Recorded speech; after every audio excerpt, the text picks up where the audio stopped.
And it looks like both of these runners are just waiting for... Oh, there it is. It looks like PuppetMaster started his timer just a little bit late, but that's okay, we can make the adjustments.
And it looks like we do see a difference in the two runners' language settings.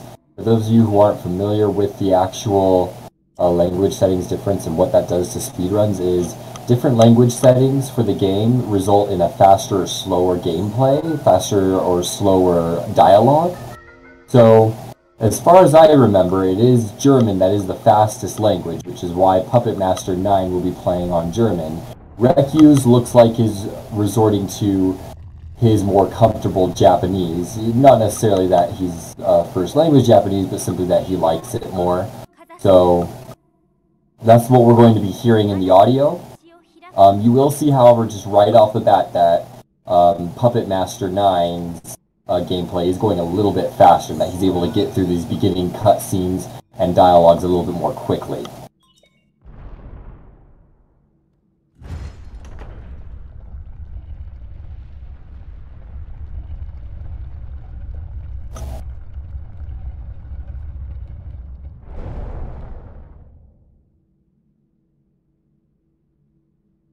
Yeah, right off the bat you see there's about a 10 to 12 second difference between them just right in the beginning because of something so simple as the language settings.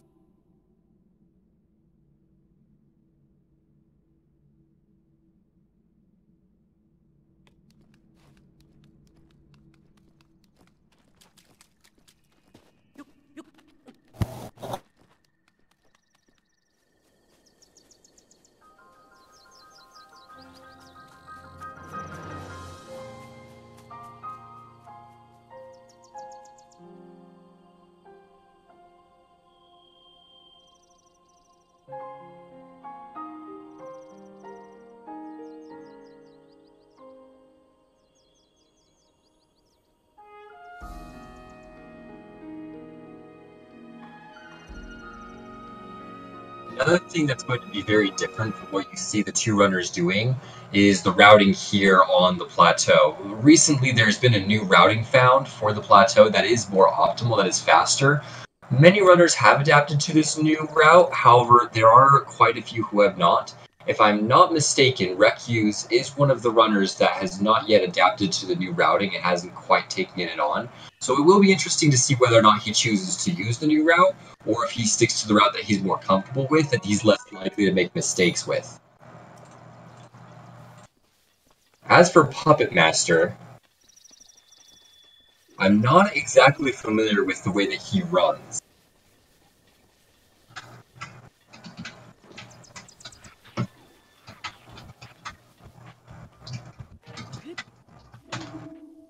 So it'll be interesting to see what routing he takes on his end.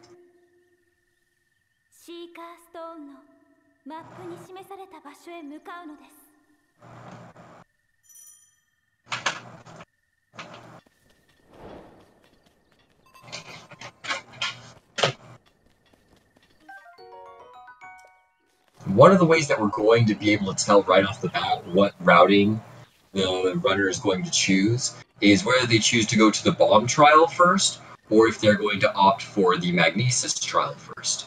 Whichever one of the two that they pick is going to determine more or less which route they're going to choose, and whether or not they're going to go for the slightly faster yet slightly more difficult new route, or if they're going to stick with the more comfortable, slightly easier old route. We see both runners being able to grab that shield from the Bakala, no problem whatsoever. Very nice grab.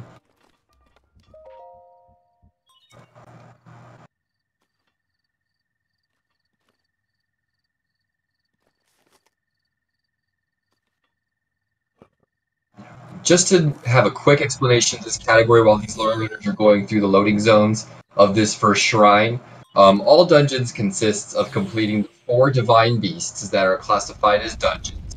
So that includes Vamedo, Vanaboris, Varuda, and Varudanya, the 4 divine beasts, and then killing Ganon. Whoever can complete these 4 divine beasts and then slay Ganon first is the winner of the run.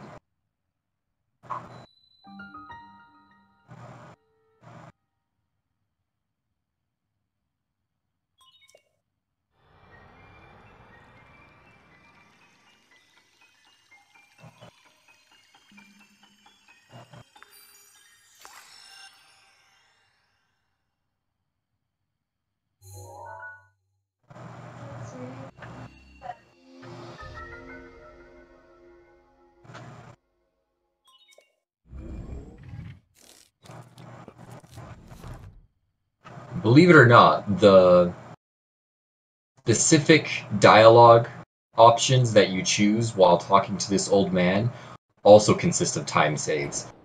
Certain responses that you choose will end up being slower than others. Oh, and it looks like rekyuus just took a death there while trying to do the fall damage cancel. That's going to cost him some precious time there.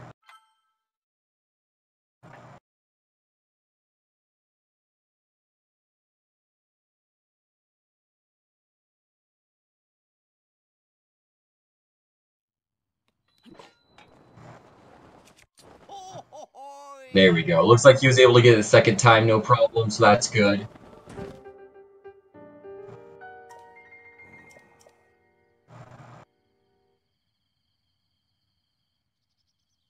So far, Puppet Master looks like he's going for the Magnesis trial, so it's very likely that he could be taking the newer route, although he could still go to the bomb trial after this. We'll just have to see what routing he chooses.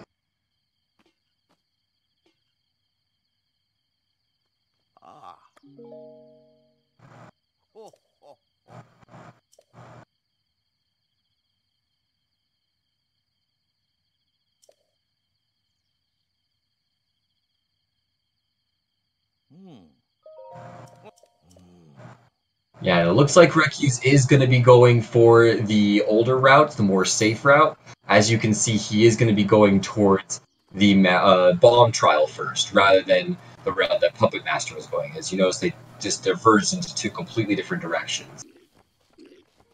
It looks like rekyuus may be going to get some more arrows. Yes, he is going to get some more arrows because he missed a couple when he was going towards the tower.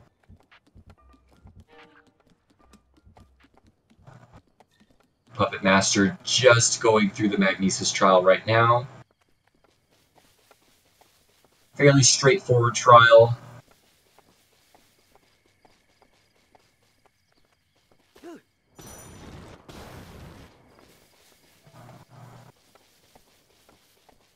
Let's see if rekyuus can get past these guardians without having to see the cutscene. Yeah, makes it through no problem. Really, all you have to do is make sure you stay far enough to the right as to not be in their range. So he's going to avoid that 7 to 10 second cutscene.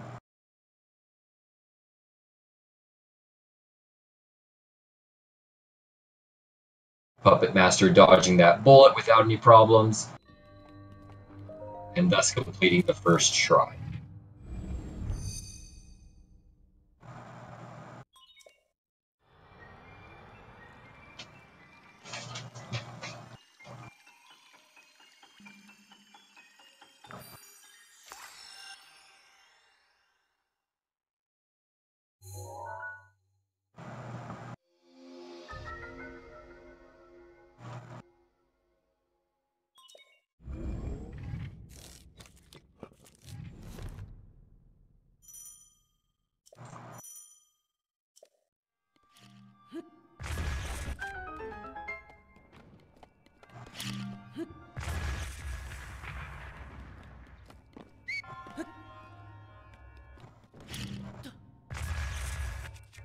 Ooh, it looks like rekyuus bomb didn't quite make it far enough. Oh, and falls too. There's a little bit of a time loss there. Because he wasn't able to get that platform the first cycle around. He's able to get to the second cycle, so really only loses about 5 seconds.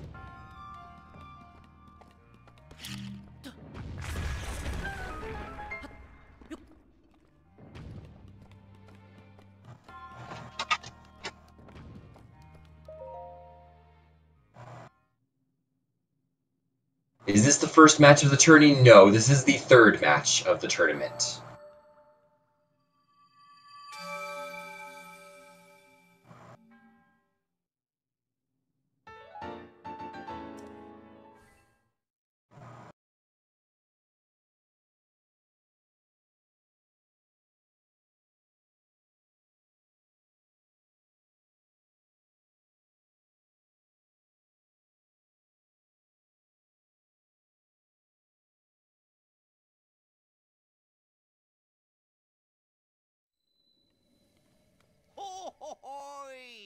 Alright, so yeah, PuppetMaster's definitely going for the new routing just because now he's teleported to the Shrine of Resurrection, which means he's going to be making his way over to the Cryonis trial.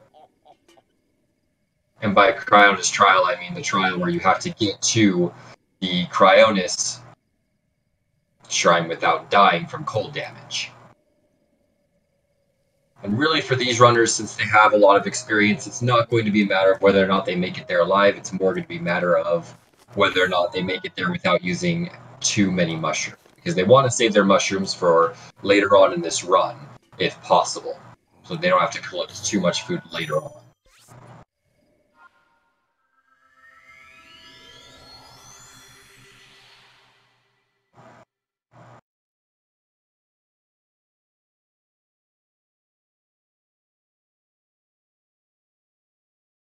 Bad RNG there on PuppetMaster9's side. It looks like he just got an ancient screw from that Guardian Ruins. But not too big of a problem.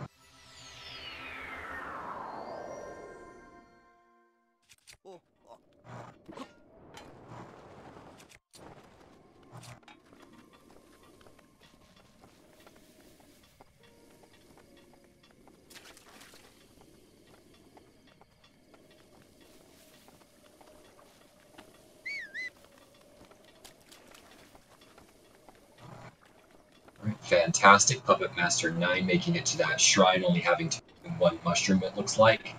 That climb, that final climb up, is one of the harder climbs in the entire run. Probably the runner's bread and butter is this whole segment of the plateau, getting that run down.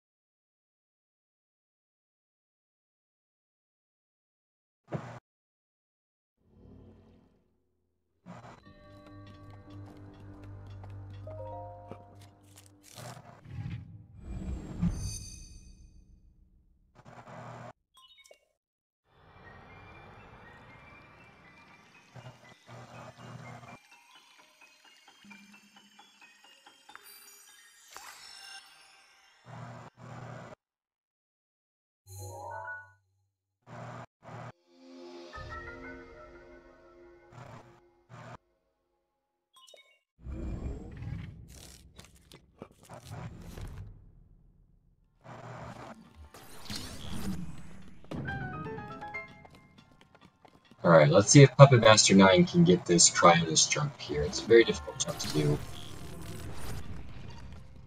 But it skips quite a bit of it. There. Oh, he falls right at the end. It looks like he had it, but then he slipped down. Link refusing to make that jump. Oh, and he gets stuck behind it, too. A little bit of a time loss there for him, but he recovers fairly well without too many mistakes.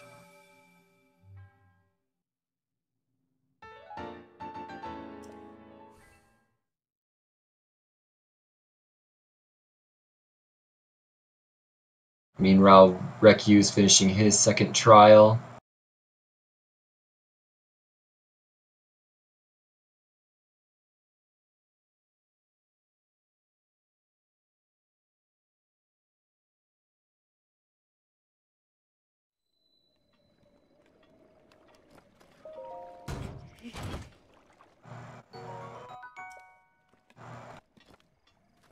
looks like rekyuus is opting to grab some herbs and possibly some arrows.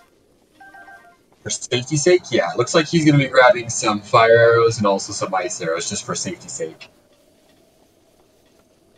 Which I'm not sure Puppet Master is going to opt for, but we will see. Definitely a little bit of a time spend, but it may or may not prove beneficial during the run.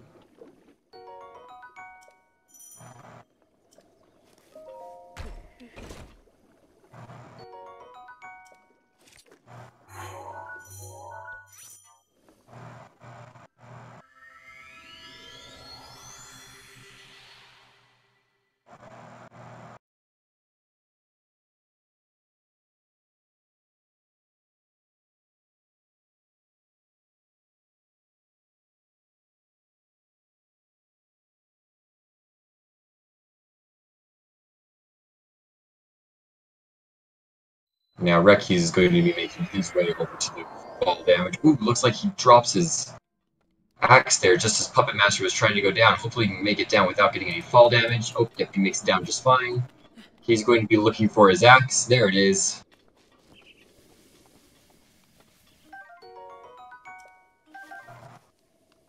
So he's going to be making his way into the stasis trial as rekyuus goes through the cold areas.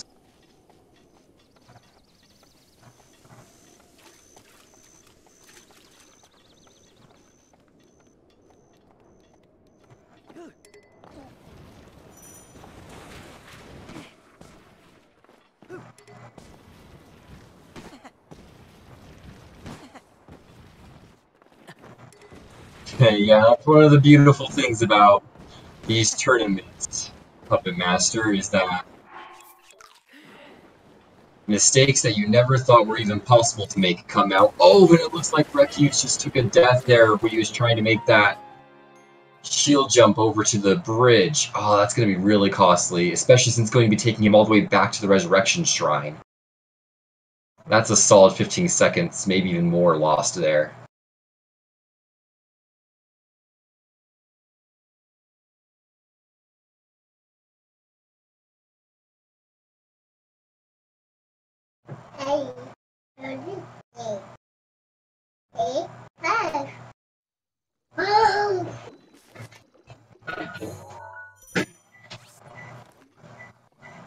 Right, it looks like he's able to make that jump flawlessly. Oh no, it looks like rekyuus ended up getting sent back even further than that. He got sent all the way back to the Magnesis trial, so he had to go back and get the arrows, and now he's going to have to teleport back to the Shrine of Resurrection, start that whole segment all over again.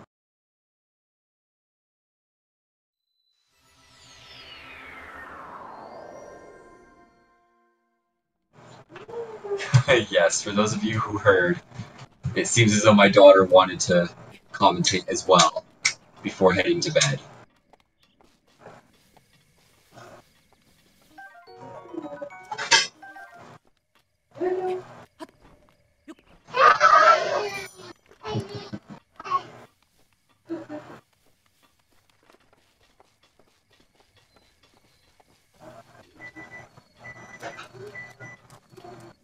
Alright, Puppet Master now making this launch, one of the 3 of the difficult launches in this new routing.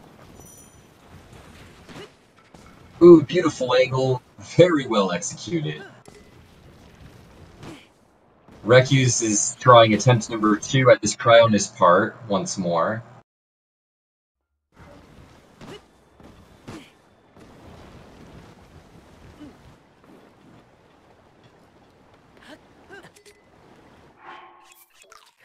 And then Puppet Master is going to be doing his second launch. Again, beautifully executed. Perfect angle. That is an impressive launch. Gets the fall damage right off the bat. So he's going to be making his way to his final shrine. Meanwhile, it looks like rekyuus was able to get over to that bridge without any problems second try, so he's going to be doing his final ascent up the mountain and into the Cryonis trial.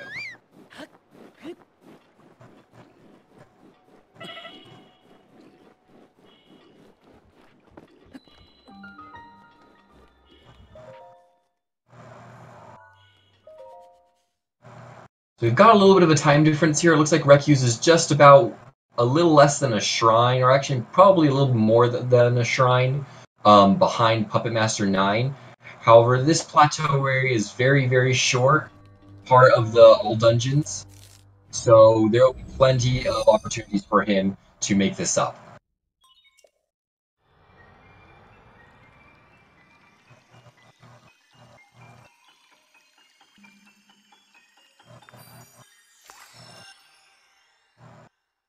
Beautiful display of technique by PuppetMaster in that bomb trial.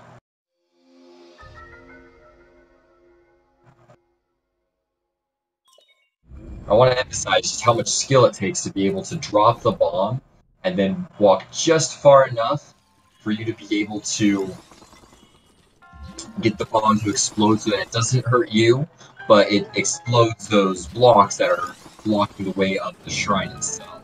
Progressing. It looks like rekyuus isn't even going to try doing the shield hop, he's just going to go straight for the platform. Probably a safe bet, don't want to lose seconds trying that and failing.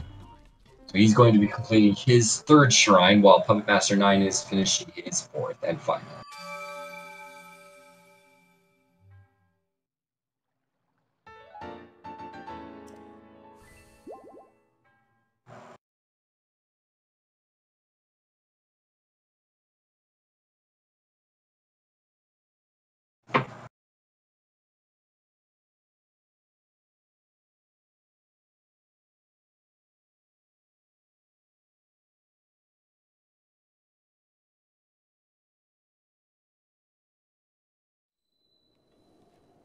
Now PuppetMaster is going to have his last tree strat that separates him from the paraglider. Looks like rekyuus is going to grab just some extra meat, probably safe bet.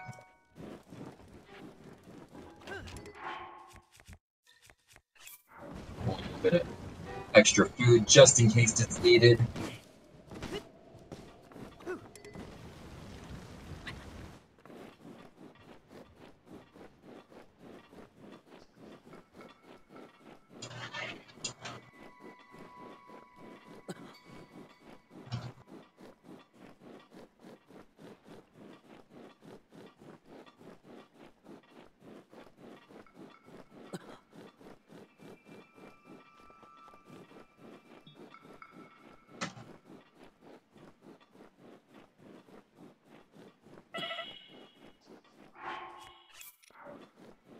Wow, a flawless launch by PuppetMaster9, even using the bombs to save on some of the durability of his weapons. That is extremely impressive, especially since most runners will opt to use their axe just because it's more comfortable, it's a little bit easier. Using the bomb to break down that tree and then stasising it from far away is not an easy task, and he was able to pull it off, not only getting that done, but also being able to angle his shot in a way that he was able to get up on the roof without any problem whatsoever. Very impressive.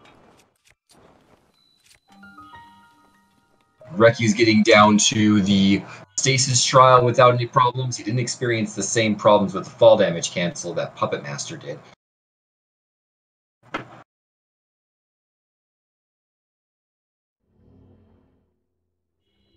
So now PuppetMaster9 has the paraglider, so he's going to be going into the bulk of the run. First things first, he needs to get himself a 4-speed horse. So he's going to be attempting, again, a very difficult block strat to perform successfully.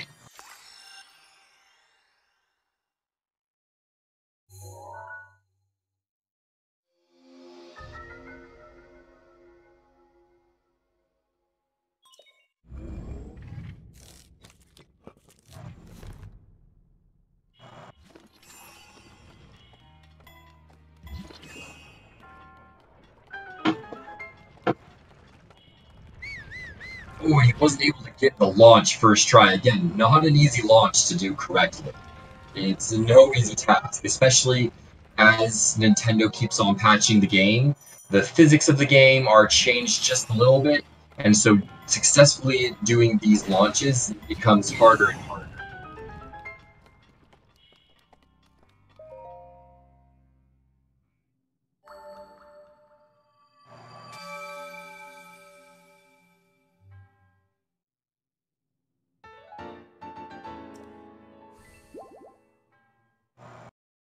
Oh, second try, he's able to get it done. Looks like he does it at a very optimal angle. So he's going to be flying straight towards that group of horses that he wants to get to.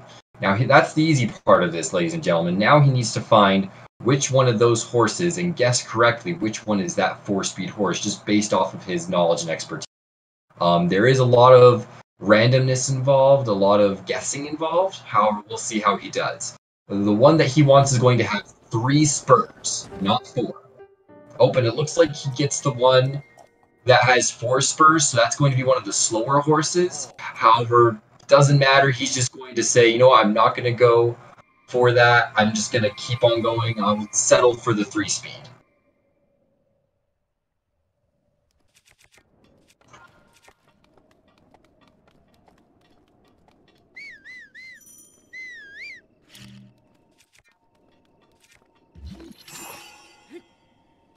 Now, rekyuus doing the old strategy to get up to the roof. It's not going to get him all the way up to the roof. It's going to get him next to the roof, however, and then he'll make a manual climb from there. Very good angle. That bomb helps direction him exactly where he wants to be. So now he's going to be climbing up onto the roof and grabbing his paraglider. Meanwhile, Puppet Master looks like he's going straight for the shrine that is next to Hyrule Castle. That indicates to me that he's going to be using the flying machine in order to get to the Varudanya and the Varuda sections of the run. Flying machine is a very, very complicated, very difficult strat to pull off that combines a multitude of different physics hacks. So it's going to be very, very hard to pull off. But if he can pull it off, it's going to be between a 2 to 3 minute time save. So we'll see if he's able to get it done. That's going to be much later on. rekyuus is just grabbing his paraglider now, after which he will be making his way to the horses, and then we'll see whether or not he is going to be taking the flying machine route as well.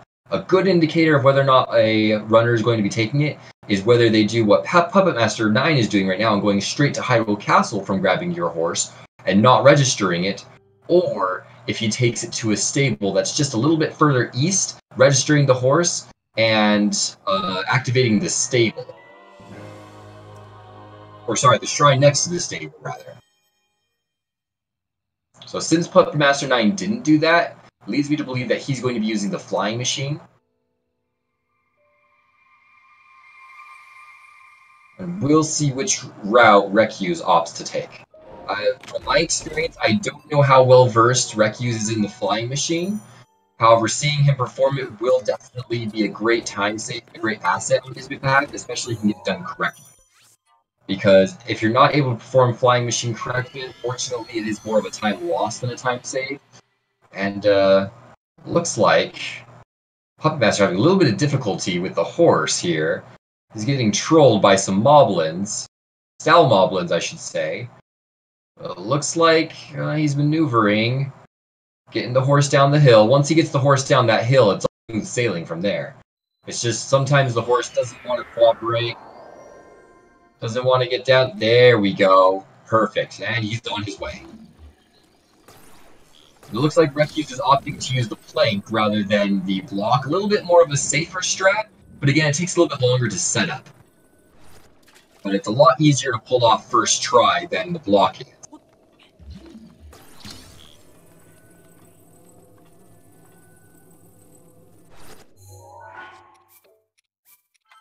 Performing a quick save, probably smartest.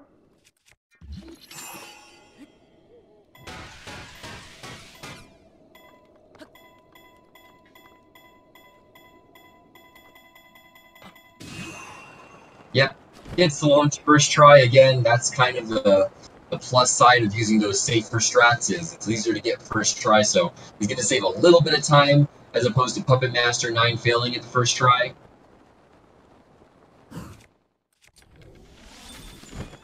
Using those eyes arrows in order to freeze the horse that he thinks is going to be the 4-speed. Let's see if that pays off for him.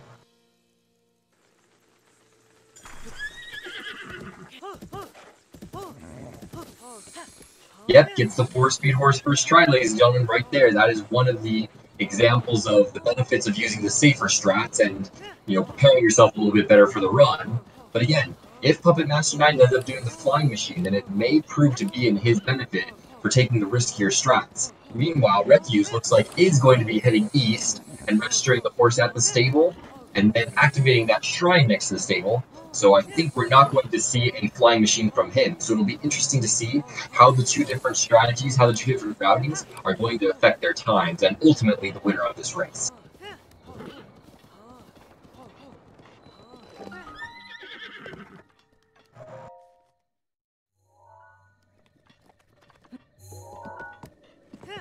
Choosing not to register the horse here, probably going to register at the Tabantha shrine, or the Tabantha stable, it looks like.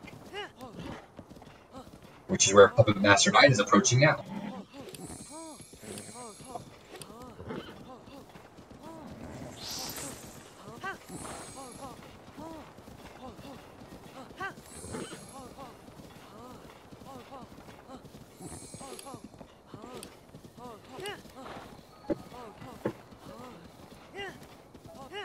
We're going to see both of these runners steal 500 rupees from a poor gentleman who's just trying to donate some money to the Great Fairy. And since he's not able to make the trek, he leaves it in your capable hands to deliver the money for him. But in the All Dungeons run, we're just going to take it and use it. We feel like the Great Fairy doesn't really need it, and it will serve our purposes better to saving Hyrule or, winning the race. So we're just going to take the money and go.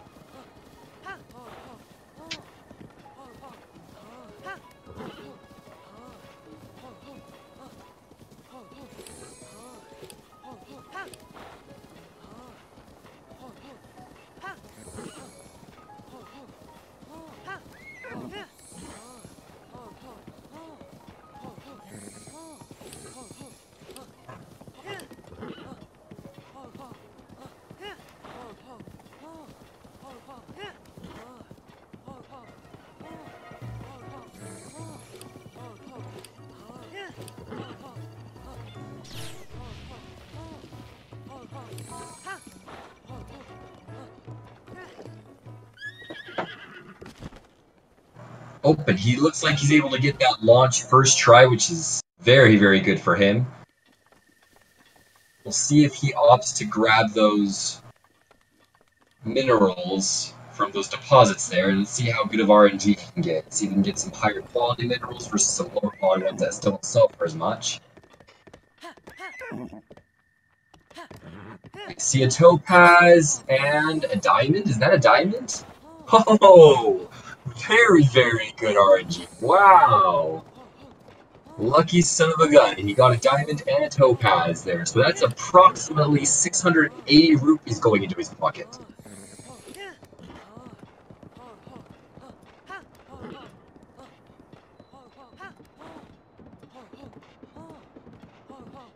Yeah, that's probably the best that a runner can hope to get. Actually, that's a lie. The best that the runner can hope to get is just a diamond. Meanwhile, PuppetMaster got a diamond and a topaz, extra 180 rupees on top of the possible 500 best that he could get. Going for a second launch. Beautifully made launch. Looks like the angle is just a little bit off from what he would have wanted, but he's not going to be too picky. He's going to take it, make his way to the Rito village, where he will be beginning the first sequence towards the first Divine Beast, the Meadow.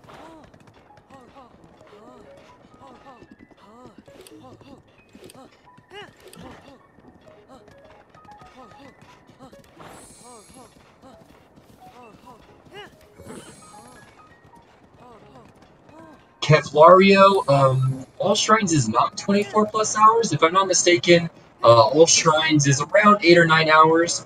The run that you might be thinking of is our 100% Breath of the Wild run, which is approximately 33 hours. However, as far as I know, currently there's only one runner that is crazy enough to be doing that. Can't quite remember his name or place it, but I think he's going to be doing a run end of this month. But meanwhile, PuppetMaster is able to get into Rito's first platform, where he's going to be doing his second launch right up to the Rito Chief. Launch is a little bit far to the right, but that's okay. He's going to take it. He'll just glide over to the Rito Chief's house. Yep, makes it on just fine. Looks like he chooses to opt to that little platform there.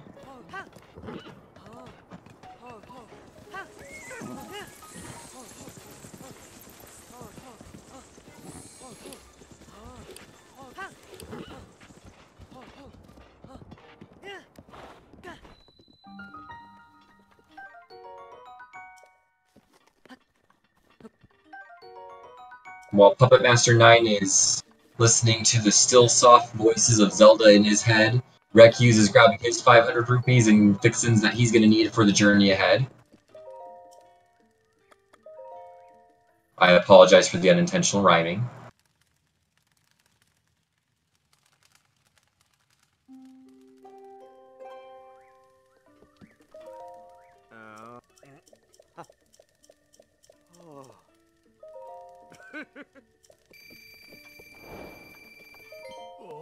Oh. Yeah. Hmm? Oh.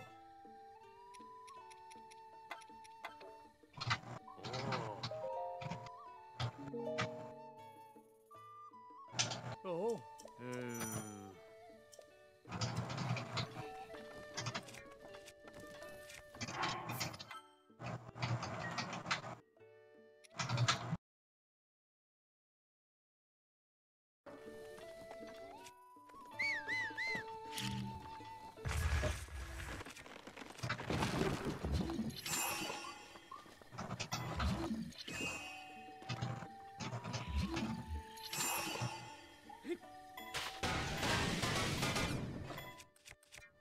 Alright, rekyuus is going to be performing his strat here with the tree.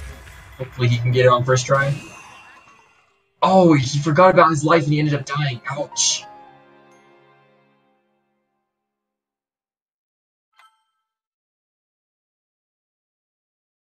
That's going to be a little bit of a time loss. PuppetMaster, meanwhile, is heading over to the flight range, where he will be meeting up with Teba in order to make his way over to the meadow.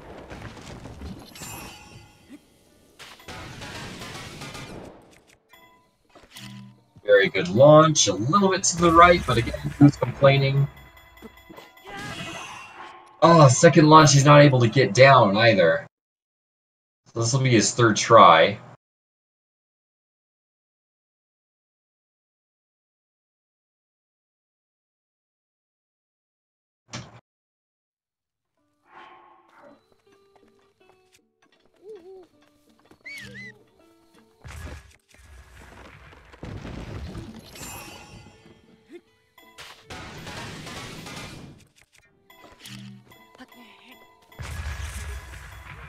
Hopefully we can get it this time around.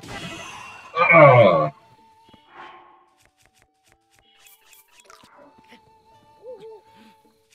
Looks like he missed it again. Looks like he's gonna opt for the smaller tree launch. Doesn't quite get you as far as you want to, but it does do the trick. So there will be a little bit of climbing required for him when he gets to the end.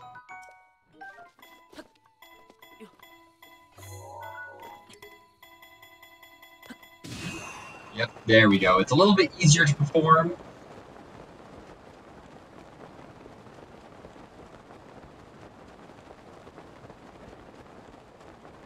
But again, as you can see, it ends up putting him lower down on the cliffs. So he's going to be required to do a little bit of climbing, which when you only have one stamina bar, not optimal. Takes a little bit more time than you would want it to. But again, under the circumstances, seeing as he's already failed that more optimal launch twice, it's probably best to cut his losses and do the safer strat. Meanwhile, PuppetMaster9 is now making his way up to the meadow.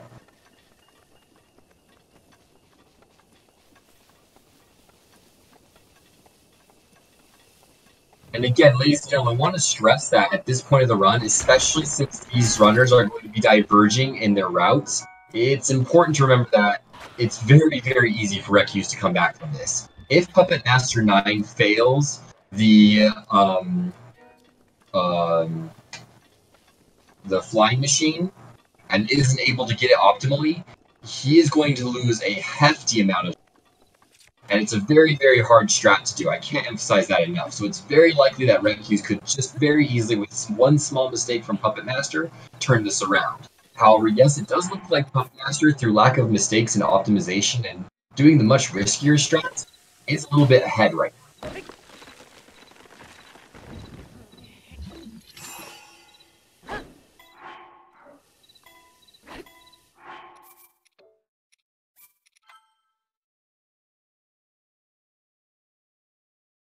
Looks like rekyuus is going to be doing a reload. Didn't like. Looks like he failed that first launch. Puppet Master getting 4 shots, 5, 6. Ooh, misses both of them. 7, 8 shots.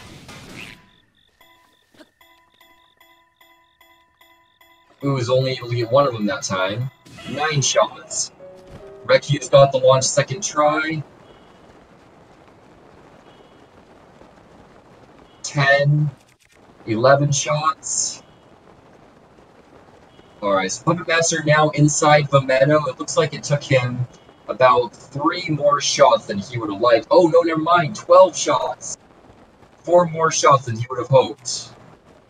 So he's going to be 4 bomb arrows down. I wonder if he's going to opt to get the chest in the meta that has the 5 bomb arrows that he lost. Or 4, I should say, that he lost. But this chest does have 5, which will bring it back into the count that he needs.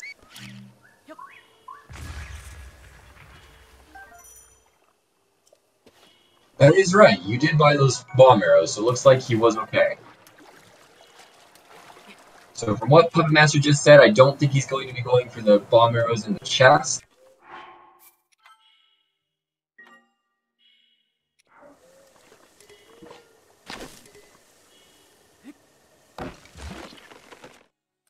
Yes, Blazing Zard, that is a lot of shots. Just enough to make any grown man inebriated. However, I think Puppet Master is going to be fine.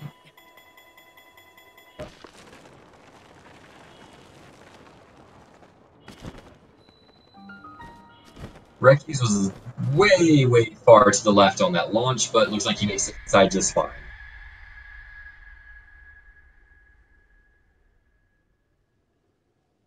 As long as you get your launch high enough, it's really hard to miss getting inside the Rito Chief's house. Not even sure if he lives there. I think he just sits there.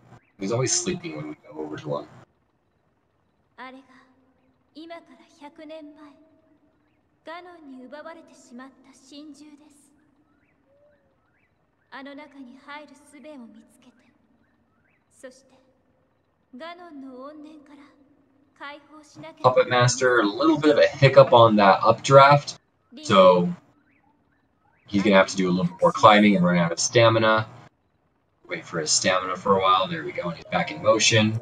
Meanwhile, we're going to be seeing approximately 112 cutscenes from rekyuus' side.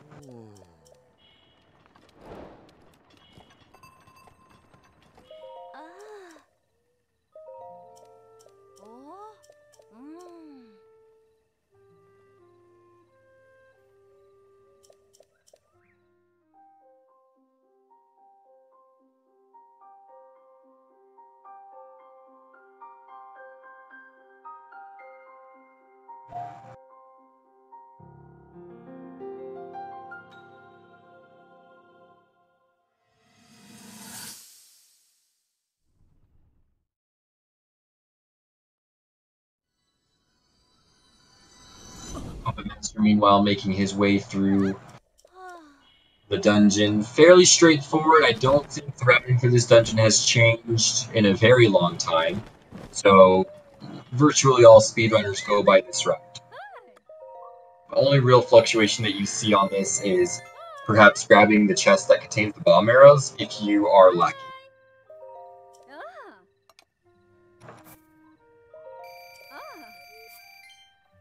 Meanwhile, rekyuus selling some of his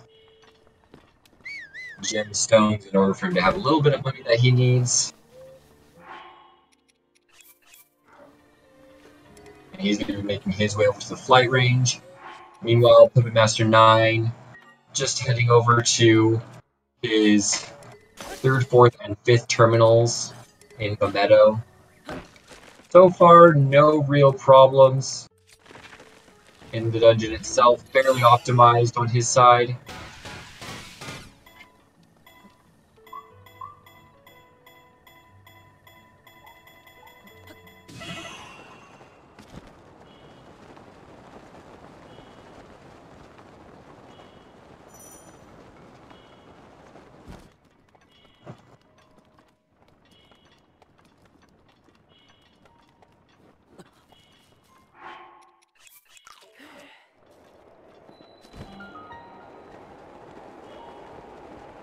The riskiest thing about doing Flying Machine for Puppet Master is really the setup.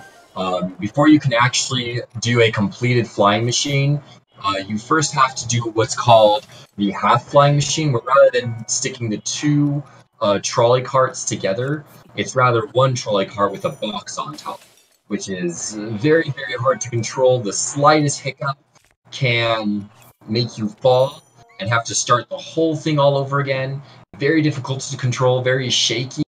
Again, it takes a lot of practice in order to be able to get it correctly. And even people who are veterans mess it up quite often.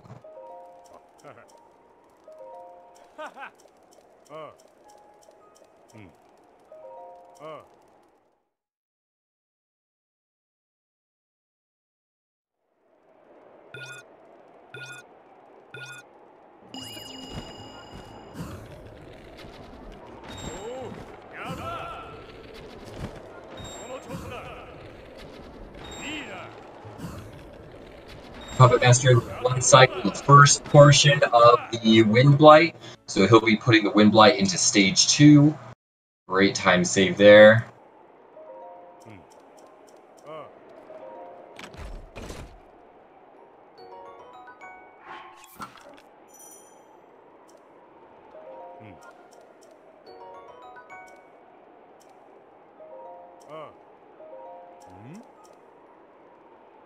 A little bit difficulty switching between arrows, but able to get it no problem. Fantastic Wind Blight. Was able to get 1 cycle on both phases. Very well done.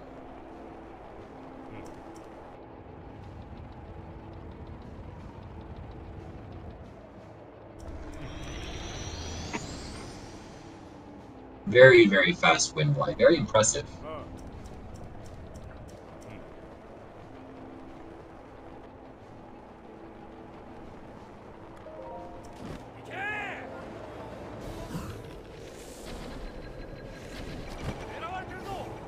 There's 2 arrows. Let's see if rekyuus has a little bit better aim than Puppet Master on this portion.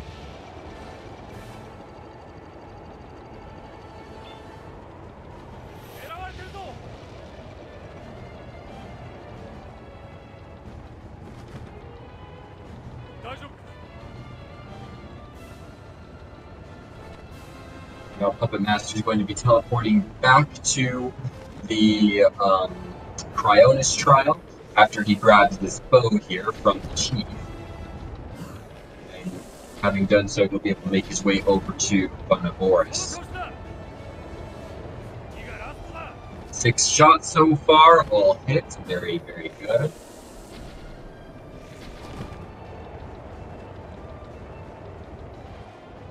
Eight shots, all down. Fantastic aiming by rekyuus there. That's going to save him a little bit of time. Now Puppet Master making his way over to the rekyuus shrine. He's going to be doing a chest launch here. Chest launches are probably by far the harder launches to get down. So it's going to be very, very cool. Just because rather than having a large plank, having a large boulder, having a large crate, you have a very, very small chest for you to launch yourself off. You have to be very, very precise. And not only that, but to make it a little bit harder. Oh, never mind. It looks like he's going to be using the DLC chest, which is a little bit easier. But there's some more bomb arrows for him right there.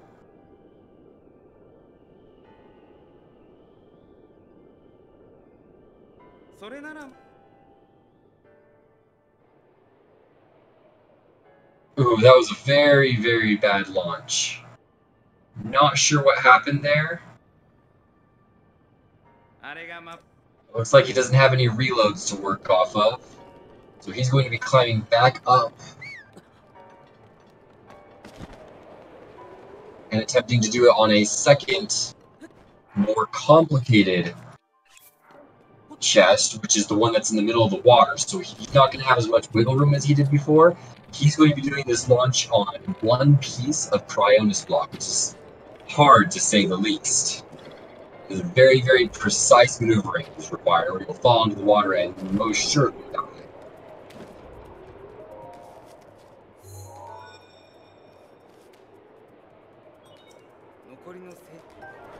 Oh, looks like he was able to get the launch.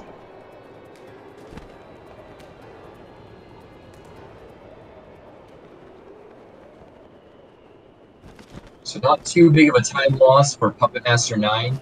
He's going to be making his way over to the second launch, which is another tree launch.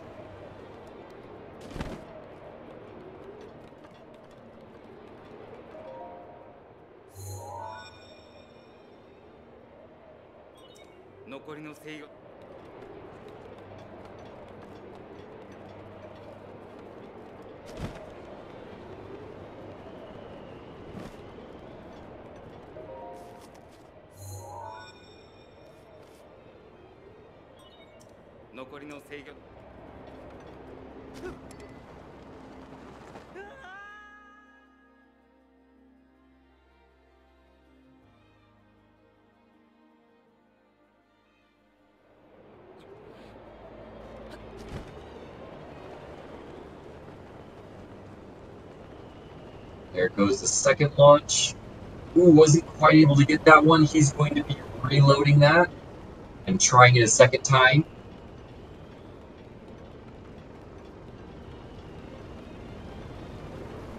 Meanwhile, rekyuus just breezing his way through the Vimetto Shrine, or the Vimetto Dungeon, I'm sorry.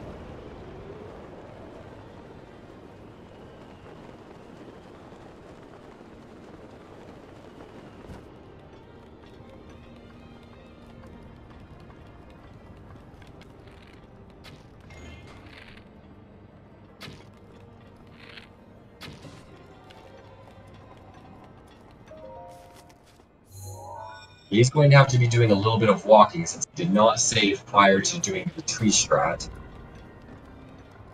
But here he is trying it a second time. See if he gets it.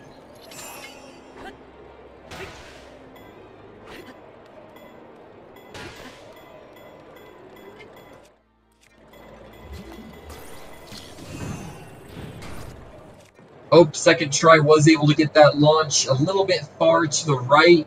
So it's only going to get him across the chasm. He's going to have to do the rest of the way walking. Normally, if this shrine or if this launch is done correctly, it'll not only take you to the other side, but it'll also take you all the way through this in-between area that he's walking through right now, all the way to the corner where he needs to jump off. A little bit of time lost there.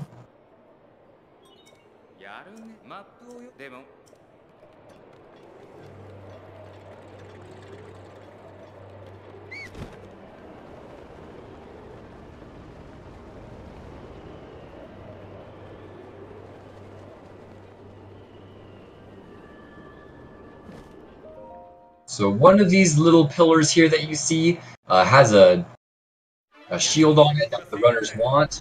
You'll see him grabbing that. Bruno's shield right there. And then he's going to be grabbing a sand seal and then making his way to the Gerudo city. There's the sand seal there.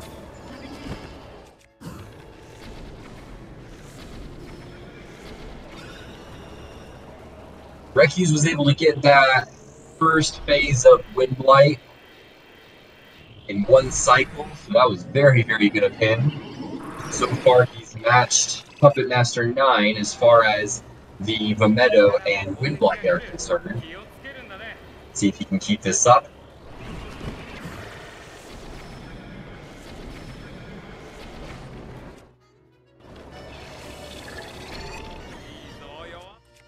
Ooh, very, very close. He missed one of his shots, but was able to hit it last second.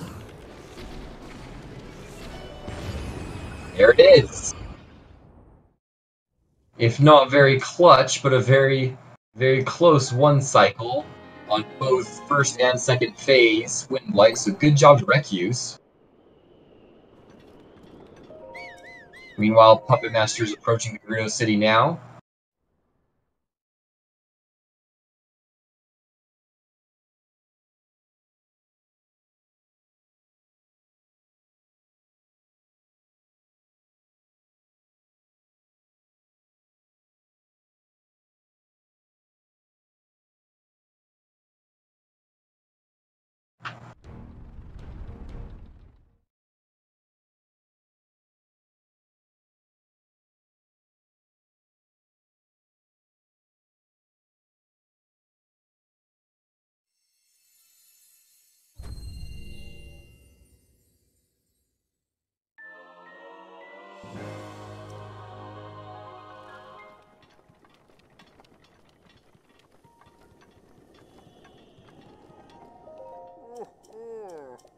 White Sparks, all it takes is 2 or 3 mistakes in the flying machine and having a bad RNG at Yunobo, and honestly, rekyuus is back into the game.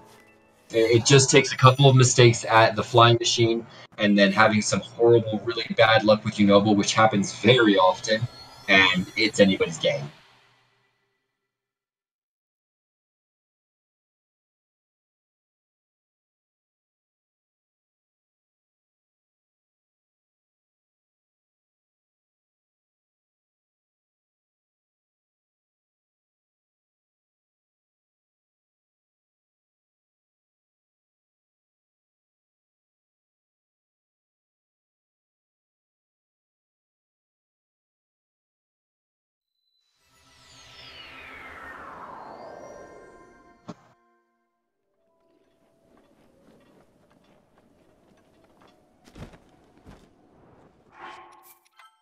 Yep, looks like rekyuus did opt for a save here at the chest, which is something that Puppet Master did not do. Let's see if he can get it first try. Looks like he's opting to change the position of his chest a little bit just to make it a little easier for him to maneuver. Now that PuppetMaster9 has his clothes, he's going to be making his way into Gerudo Town. Yep, rekyuus getting that first try, so he's going to have a little bit of a time save there on PuppetMaster9.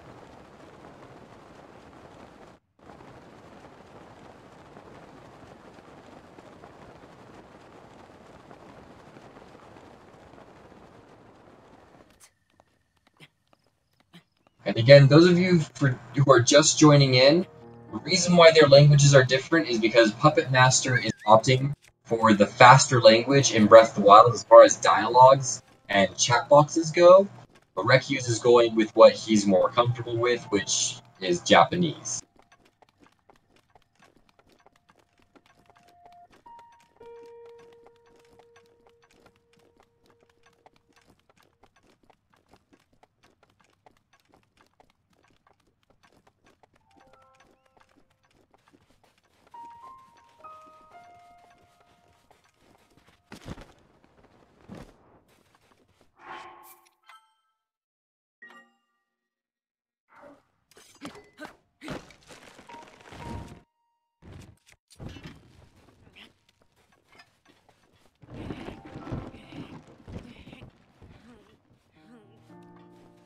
Alright, now rekyuus is going to be attempting this launch again. Remember, everybody, PuppetMaster9 failed this launch first try, so if he's able to get it first try, then it'll be a little bit safe for him.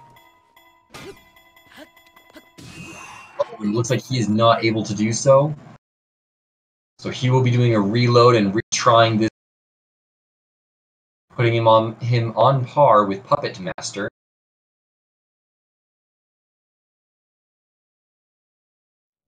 Although it looks like he did save right at the tree, so it'll be a little bit of time saved there if he did the second try.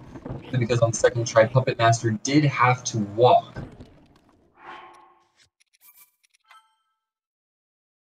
He looks like he didn't like the angle of that tree, and so he's going to be reloading again, trying to see if he can get a little bit better of an angle on the ball.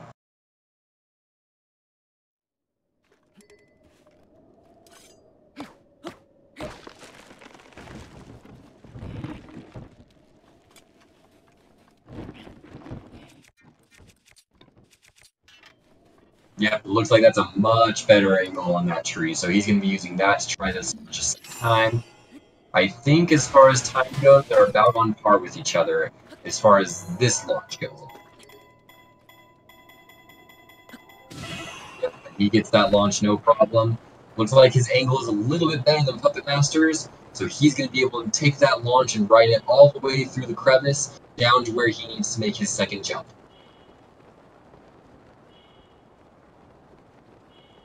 Oh yeah, beautifully angled launch. So that'll save him a little bit of time on Puppet Master as well.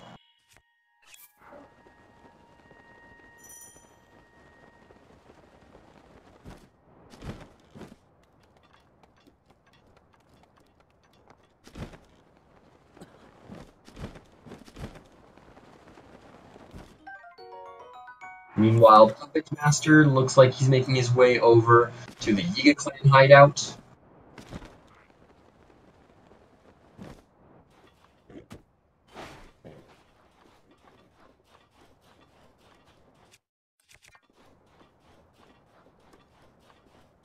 Oh, and it looks like rekyuus having a little bit of trouble with sand seals. Failed to grab it right off the bat, so he had to do a little bit of chasing. He was able to get it eventually. That's good.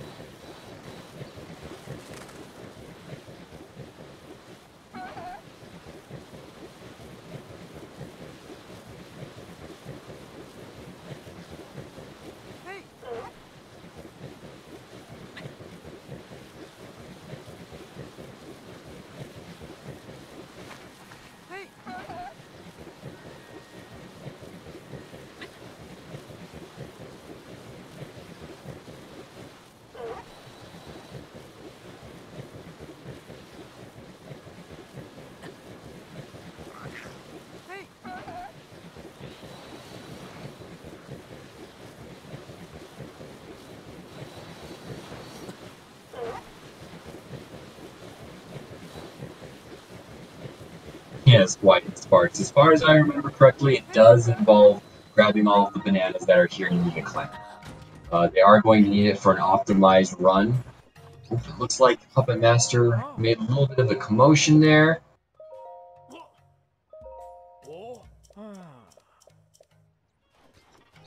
Hopefully he doesn't get caught here. That would not be ideal.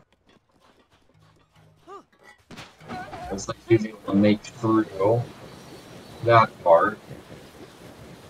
Drops the sickle. Okay, makes it past that second guard, no problem. A little bit shaky there in the beginning, but he was able to make it through. Meanwhile, rekyuus going to collect his lady clothes right now. If I've said it once, I've said it 100 times, ladies and gentlemen, nothing makes Breath of the Wild Zelda 2017 more complete than a cross-dressing. There we have PuppetMaster9 grabbing the bananas. He's going to be making his way to probably the most difficult boss fight of the entire route. A lot of runs can die during this boss fight, a lot of technical skills involved in order to get it just right, otherwise there's potential death. Of all the blights of Ganon, of that entire run, probably the most difficult section is this Koga fight. So we'll be seeing Puppet Master attempting this Koga fight now. Hopefully, not too many mistakes are made so that he can get it done optimally and not have to start the whole thing over again and lose too much time.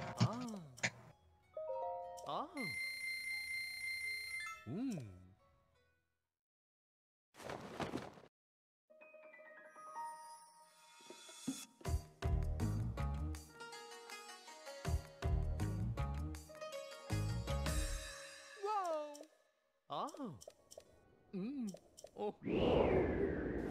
Ah.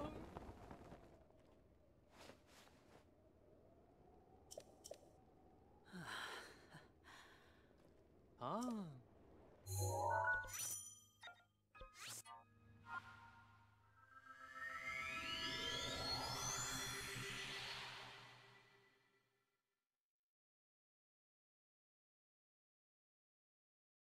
There he is, ladies and gentlemen, the big-bellied beast himself, Koga.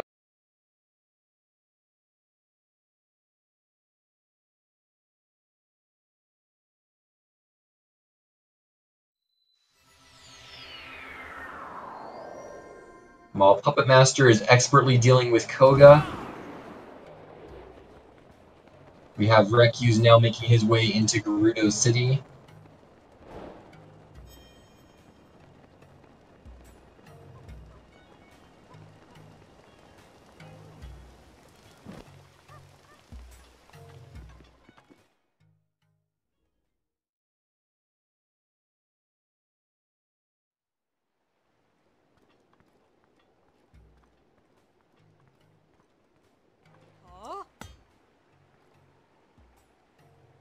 Looks like within the past 10 minutes, although Puppet Master does have a little bit of a lead on rekyuus, rekyuus has closed the gap just a touch.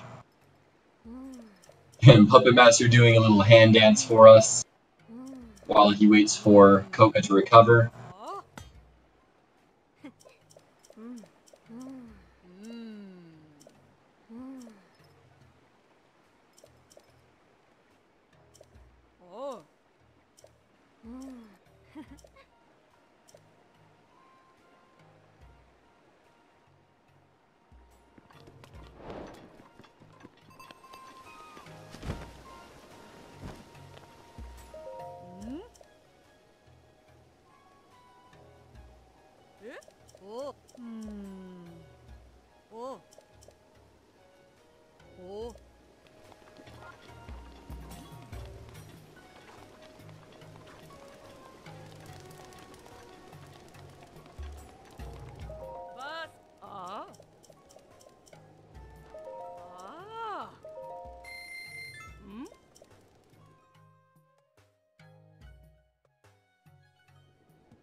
One last thing, ladies and gentlemen.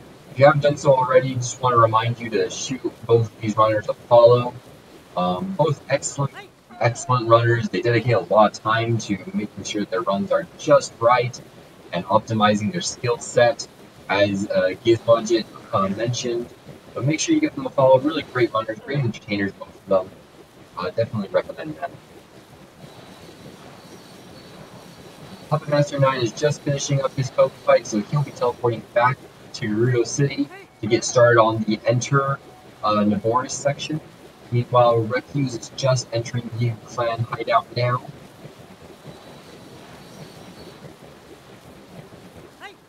So there's an approximate, I would say, 6 to 6.5 minute difference between the two.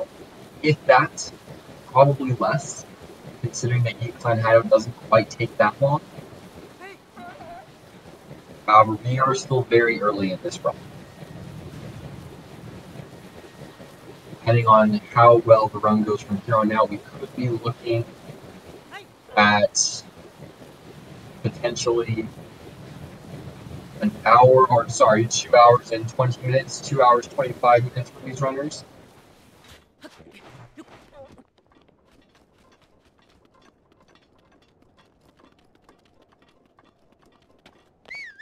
Master having a little bit of trouble coming up, but gets up. rekyuus went for the Rivali's Gale up to try and get past these Yiga Clan's sharpshooters, but doesn't quite get it, so he's going to have to be running through them. It's a little bit riskier because they do take a lot of damage if they do hit you, and we want to try and conserve our hearts as much as possible, especially with the Divine Beast that's coming up. One of the harder, not necessarily harder, but a little bit more trolly of the blights is the Thunder Blight.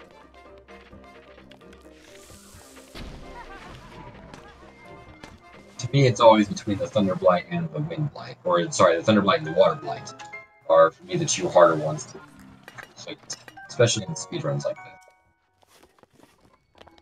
this. Not sure if he purposefully shot the wrong one, or if he accidentally shot the wrong entrance. No, he shot the correct entrance in order to get that sickle,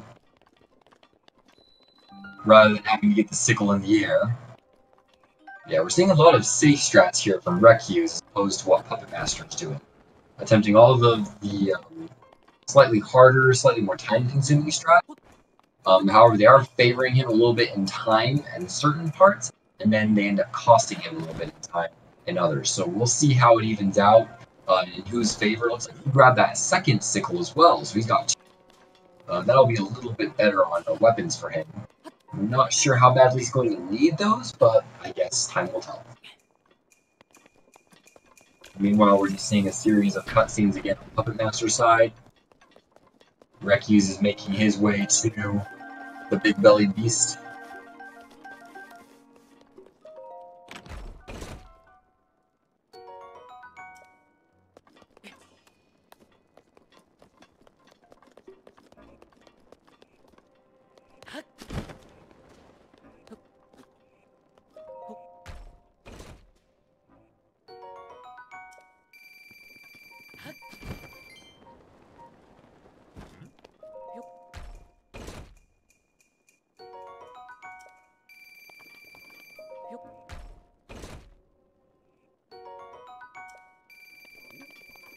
Hello, Dr. Butthurt.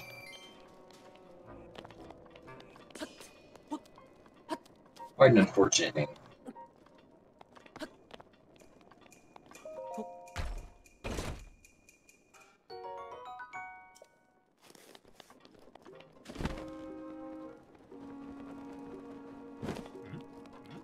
Alright, now PuppetMaster is going to be doing the Enter Boris section. Again, he wants to conserve his bomb arrows as much as possible. So if he can, he's only going to want to use one bomb arrow per leg, 4 total. So we'll be able to count off and see how he does. Hopefully he has a better Enter Boris than he did an Enter Meadow. He ended up wasting a little bit more than he wanted. But again, we'll see.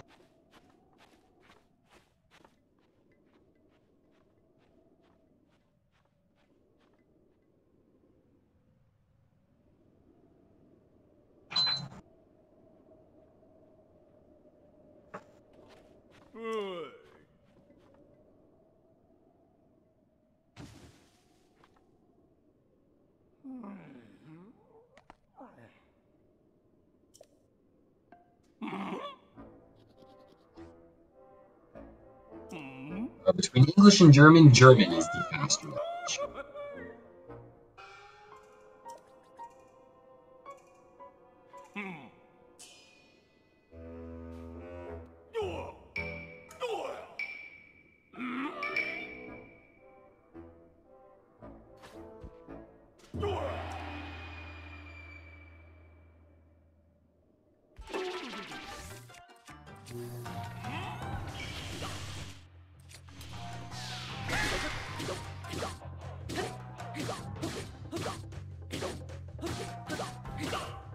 Alright, while rekyuus is completing his Koga fight, we'll be counting off here to see PuppetMaster's enter the Boris fight. And usually runners don't have too much difficulty with missing arrows here.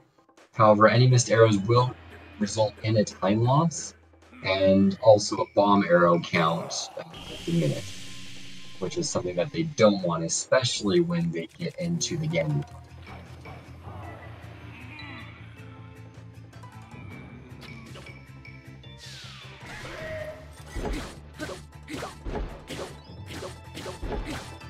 Very close. He ended up having to duck back a little bit, since Rihu decided she didn't want to cover him.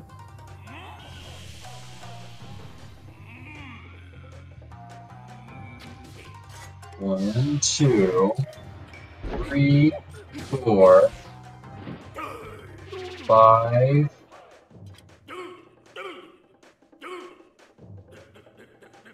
Oh, a little bit of trouble, PuppetMaster.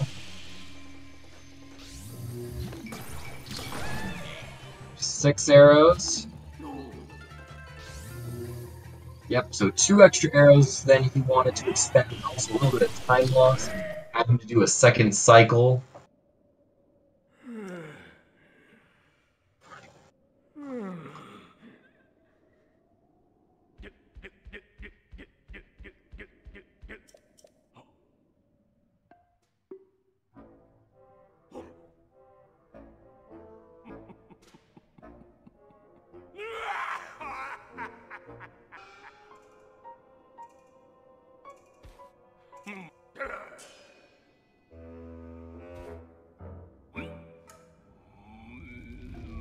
It'll be interesting to see whether or not PuppetMaster9 decides to route the newer version of the Von Forest or the older version, which is a little bit slower, but again, they're probably more comfortable with it. Since there was a new route that was just recently discovered for Von Forest that actually does take 1 second. So it'll be interesting to see which route he opts to take, whether or not he has experience with the new route, whether or not he's practiced it, is what it's more like, and whether or not he thinks it's going to be worth the risk to take it. Usually, if they take the new route, they're going to be expending a Rivali's Gale right at the beginning. They're going straight into a corner, and they're going to be using the Rivali's Gale up to their first platform. So we'll see that here.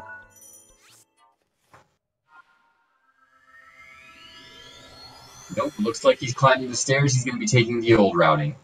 Stick with what you know.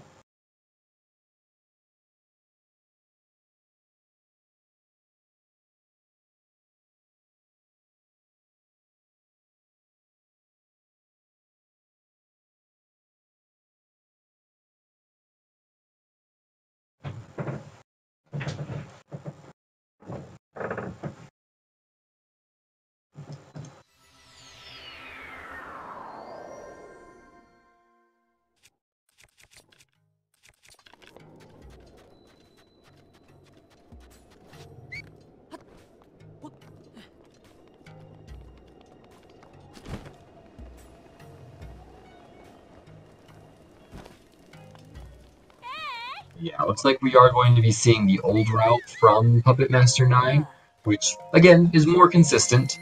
And it definitely, the time save is minimal. However, any time save is definitely a time save.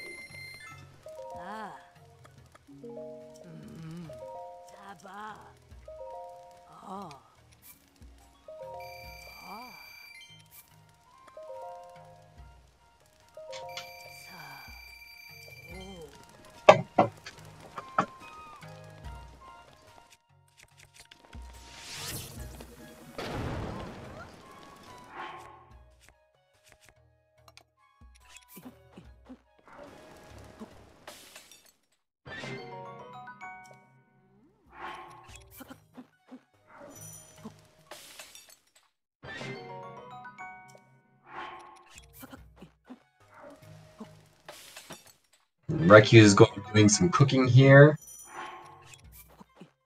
Again, to ensure that he has the attack boost he needs.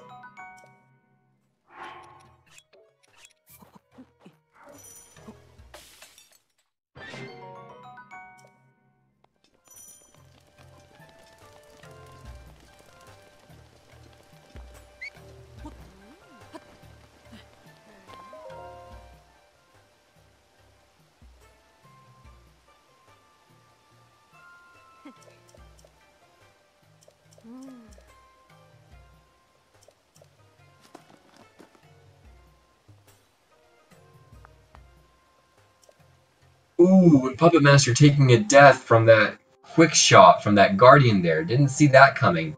So that's going to be a little bit of a time loss there on his part. Ouch, I hate to see that happen.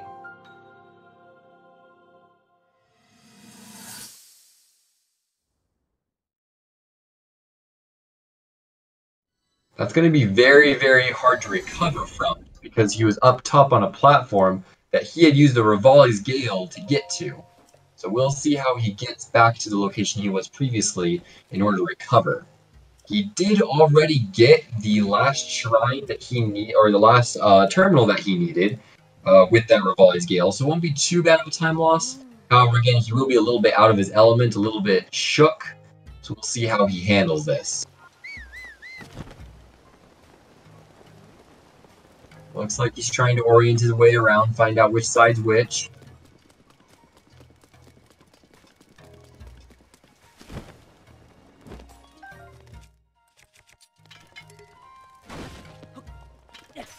Tries going through that corner. Nope, can't get through.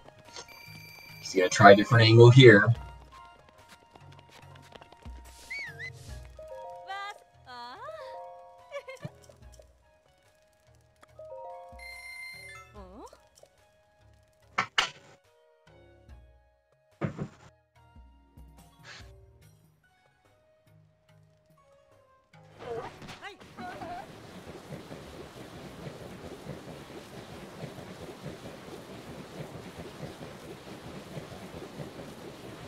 Nope, that jump didn't quite work. He's looking for other alternatives, not quite finding what he's looking for.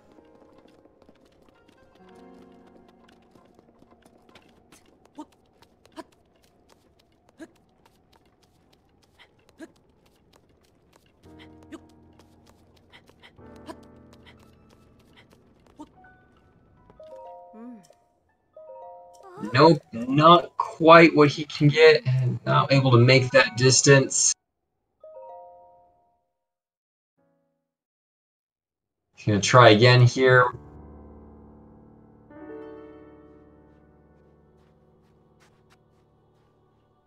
Meanwhile, rekyuus is making his approach. Oh, trying to jump that there, not quite able to make it either. So we can get some height to it.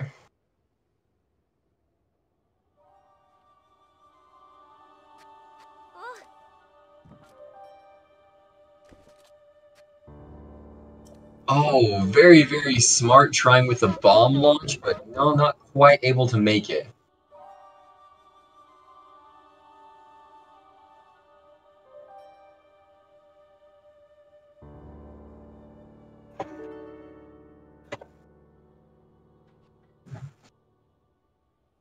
Yeah, he tried doing it with that bomb jump, but wasn't able to quite get it.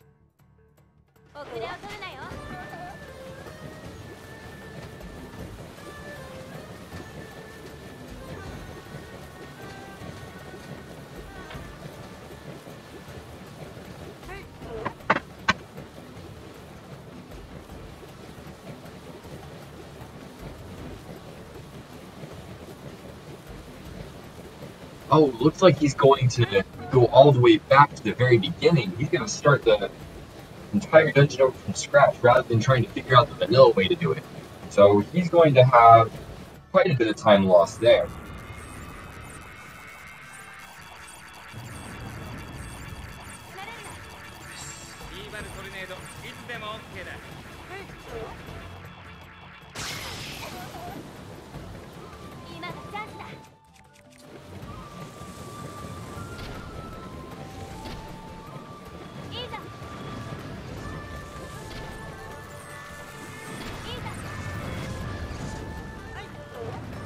Well, it looks like rekyuus is able to get through, no problem.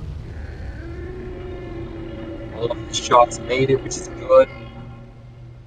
So he's going to be starting his Vonneboris. Meanwhile, Puppet Master is going through his Vonneboris for the second time, starting all over from scratch. Not sure what his thought process was there. Definitely want to ask him.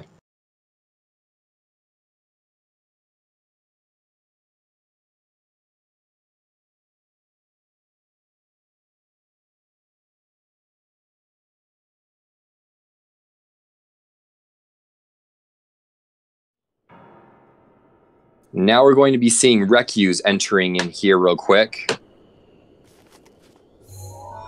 We'll see how he's able to deal with Naboris and maybe catch up a little bit of time that was lost. The gap between them is definitely closed. But I guess only time will tell exactly how much it's closed by.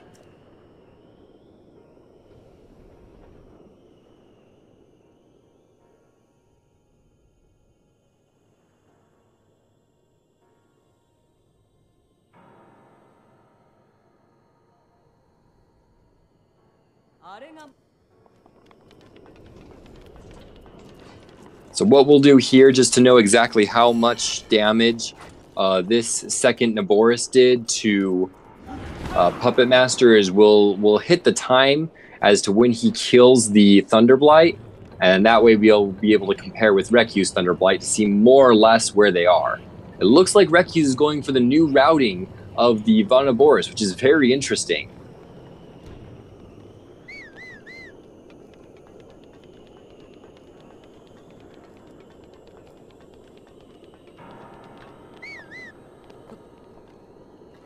So we'll see how these different routings will also affect their times.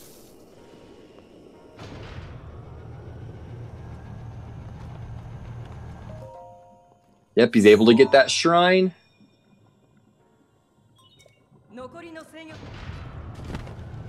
Oh, Puppet Master having a hard time escaping. Oh, he's going to take a fall. Yeah, there's not really a way to recover from that, so he's going to fall and end up respawning.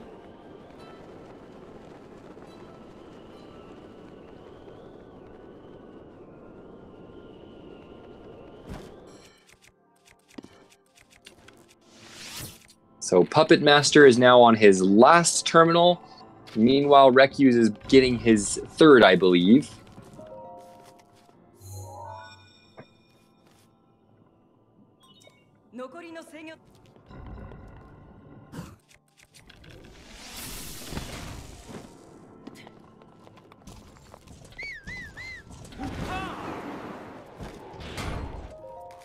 So again, we'll be able to determine just how much time rekyuus ends up recovering from Puppet Master's mistake. Ooh, wasn't quite able to get the 1 cycle there on the Thunderblight.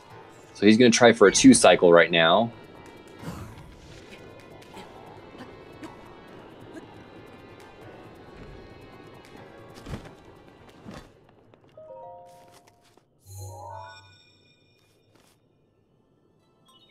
Yep, looks like he's able to get the 2 cycle.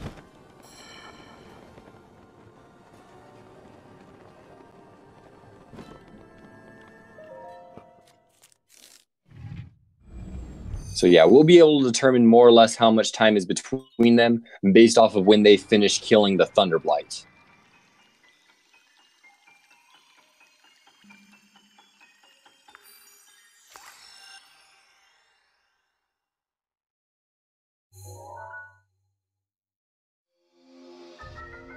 Good 1 cycle on Thunderblight Phase 2 for Puppet Master, so he clocks in at 128.24 on that fight. Looks like he decides to get the heart, thinks about it, and then he's like, yeah, I better get that, based off of what happened last time. So we'll see him grab that. Oh, 128.22, thank you for the correction. So we'll see where rekyuus clocks at.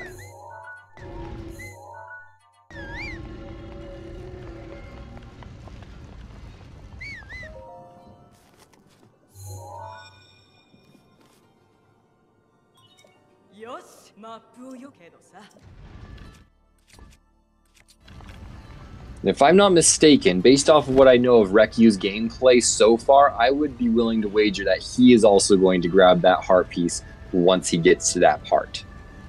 He's been playing a very safe game so far, and as we just saw, it looks like it's going to be resulting for the better for him. Remember when I told you, ladies and gentlemen, there was a lot of game between now and the end, and anything could happen. rekyuus taking out that Guardian so it doesn't cause him trouble during the fight, which it actually can, interestingly enough. He's going to be starting the Thunderblight fight now.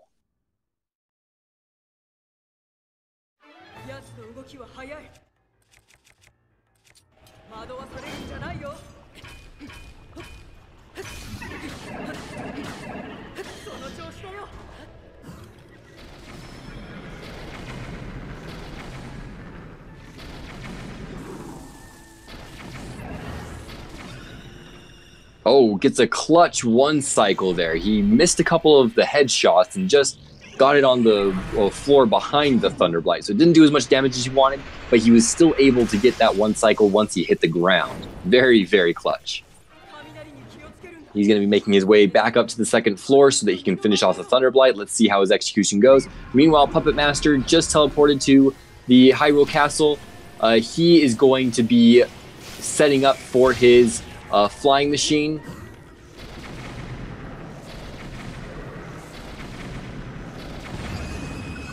$130.43 is what it looks like. So we are approximately 2 minutes and 20 seconds apart. Very, very close. He probably recovered a good 4 or 5 minutes just from Puppet Master having to redo that entire Divine Beast. And so now we're going to see Puppet Master setting up for the flying machine. This is another one of those parts where it could either really, really help him or really, really hurt him, depending on how well he does. If he has to reload the game once, not too big of a deal. If he has to reload the game twice, it may end up being just a break even where it doesn't save him any time, but it doesn't also lose him any time. A third try will end up in a time loss. But again, once you've committed to the flying machine, you can't really go back on it, especially since he doesn't have a horse.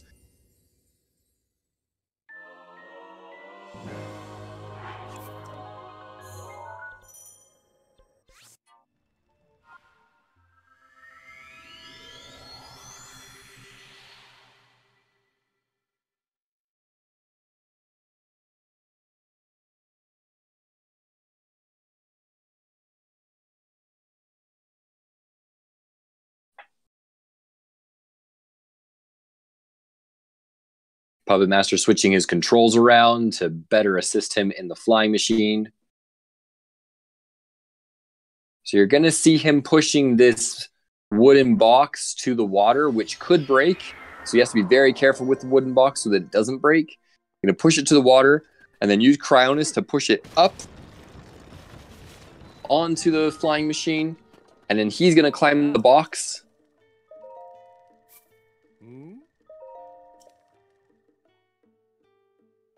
And now he's going to be trying to maneuver this very shaky flying machine up and across Hyrule Castle.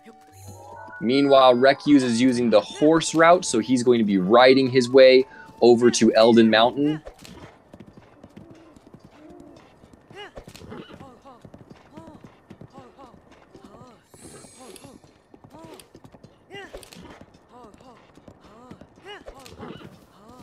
Oh, little shaky, a little bit to the side. Looks like he's having a little bit of a hard time, but he's gaining control. So far, he's looking good.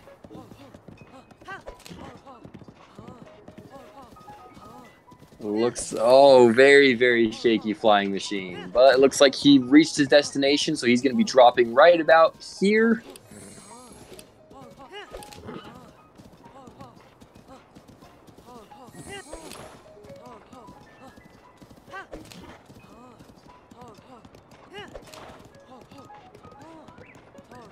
And he's going to be taking that flying machine to where the second one is waiting for him so that he can combine the two to the final form of the flying machine. Ladies and gentlemen, the hard part of flying machine is over. I think Puppet Master is going to have no trouble getting this set up and on his way.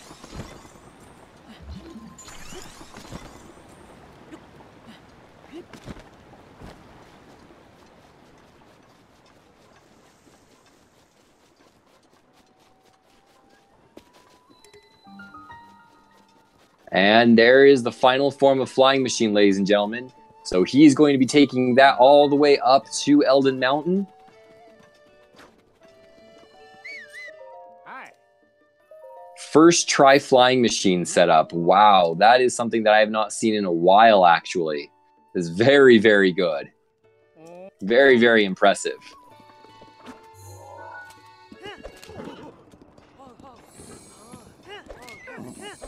So yep, he's going to be riding that all the way across, all the twists and turns, all the lakes, everything that rekyuus is going to have to go through, all the mountains, all the guardians, everything that you have to go through on horse that rekyuus will have to be dealing with.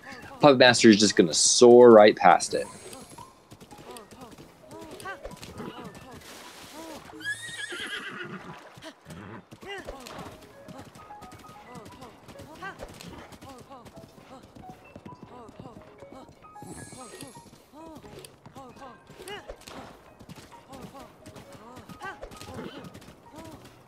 Yeah, first try flying machine is probably going to save him around 2 minutes, 2 minutes, 15 seconds is what I believe.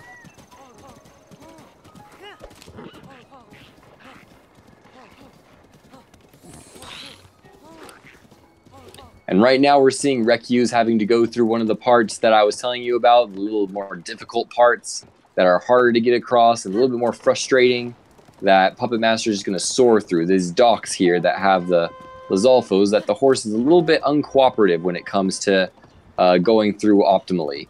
But it looks like he's able to maneuver them without any problems, actually. Very impressive. He's able to maneuver through those docks without any trouble with the horse, any stops, any halts. Both players just very, very optimal routing, very, very optimal execution of their desired routes. The horse giving him a little bit of a trouble. Nope, here comes the horse.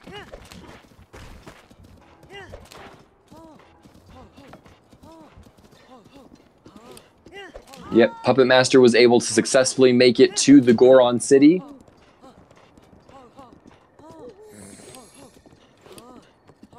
And he will be selling some of the minerals that he has in order to get him some money to buy some fireproof clothing.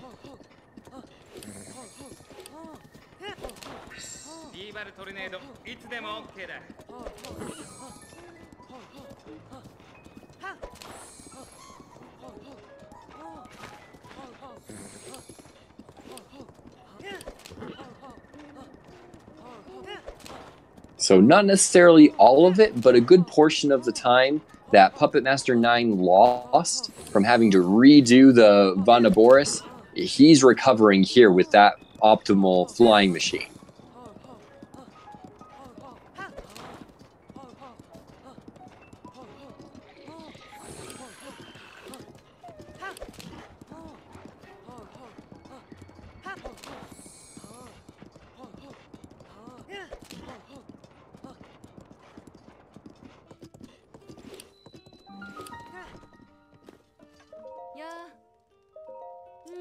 The reason why rekyuus doesn't have the Urbosa's Fury is because he actually disabled it so that when he does launches, it's not going to bother him. It's not going to accidentally activate on him, and he's then going to waste it. So he does still have it. He just disabled it so that he doesn't accidentally activate it while he's doing a tree launch or a block launch.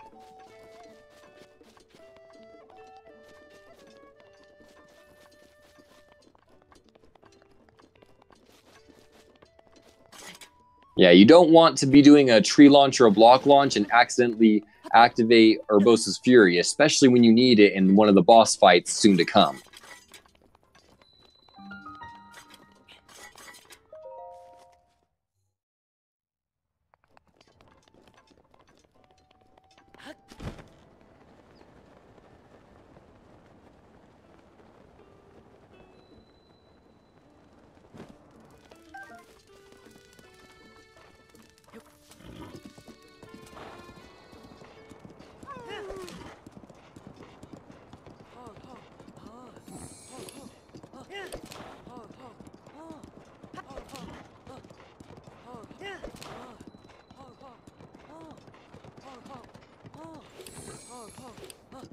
And PuppetMaster is now just going to save probably our favorite character in the entire game.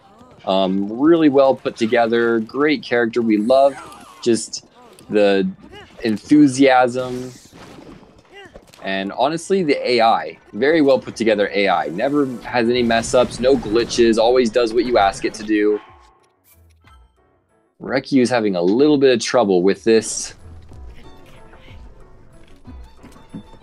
Guardian here. Hopefully he can get across. Okay, looks like he makes it through just fine. Doesn't look like the Guardian's taking... Oh, there's the Guardian's aim. Oh, there's one dodge. Barely nicked him.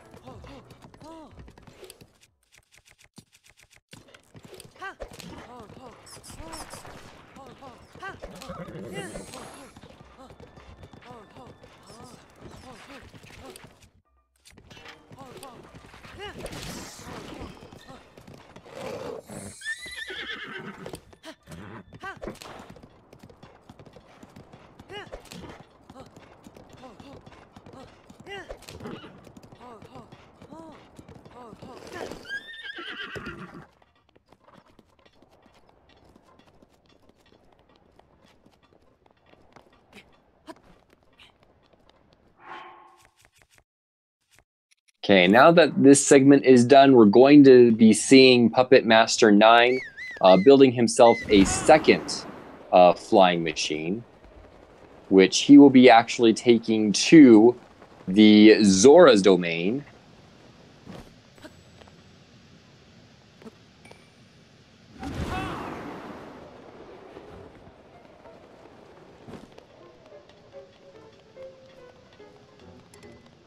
So we'll be seeing Flying Machine Part 3 here soon. Yes, there is a Part 3.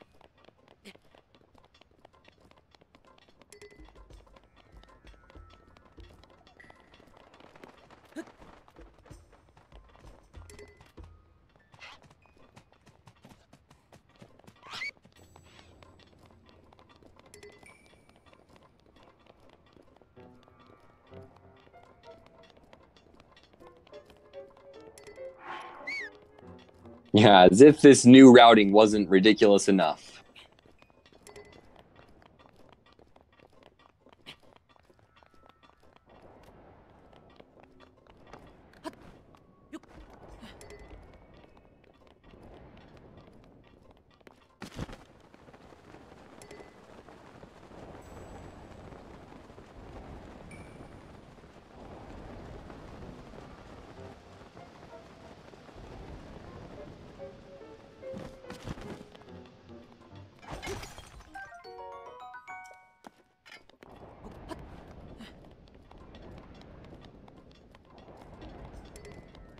Here is the first part of the mechanism that Puppet Master will be using to make his flying machine.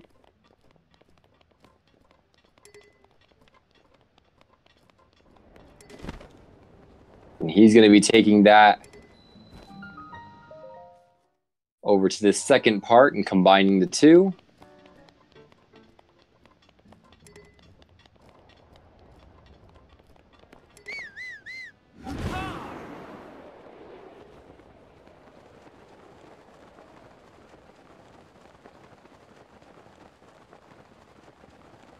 And there you have it, ladies and gentlemen, Flying Machine Part 3.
Oh.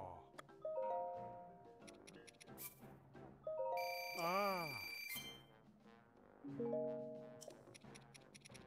Now he's going to be making his way over to Zora's domain with his third flying machine.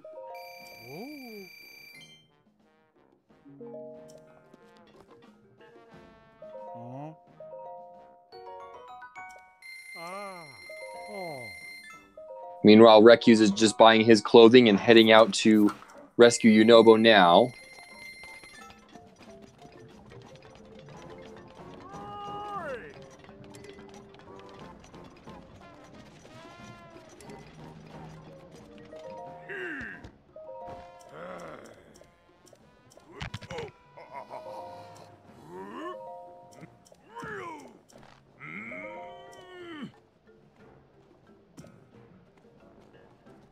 pre-recorded run. I didn't know that people did that.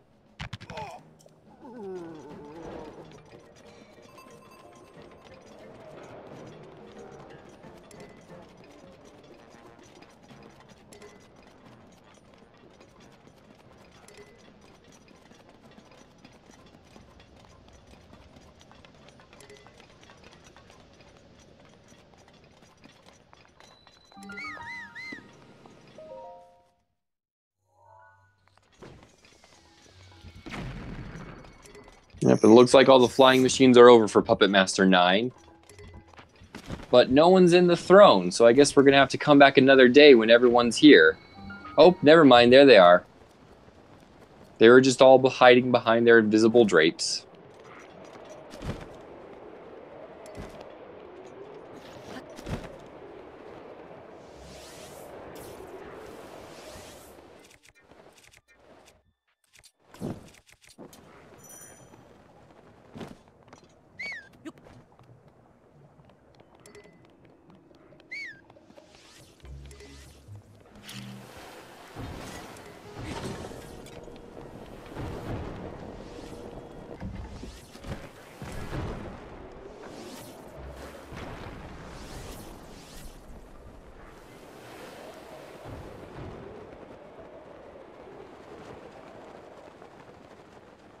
Now we're going to see the larger portion of cutscenes in the game, which is right here in the Zora's Domain area.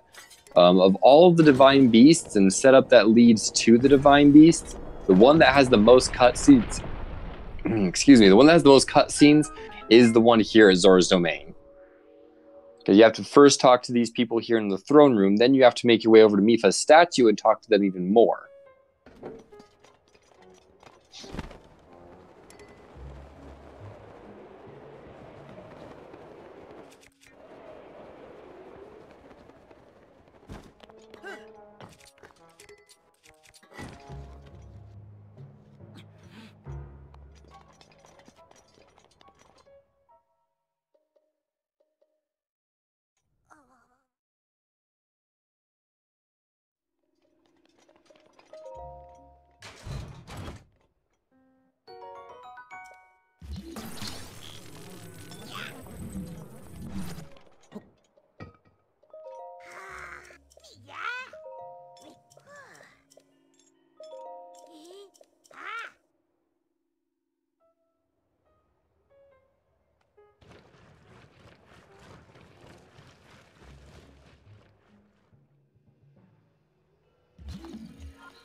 And it looks like rekyuus is going to be going for the box launch back to the shrine.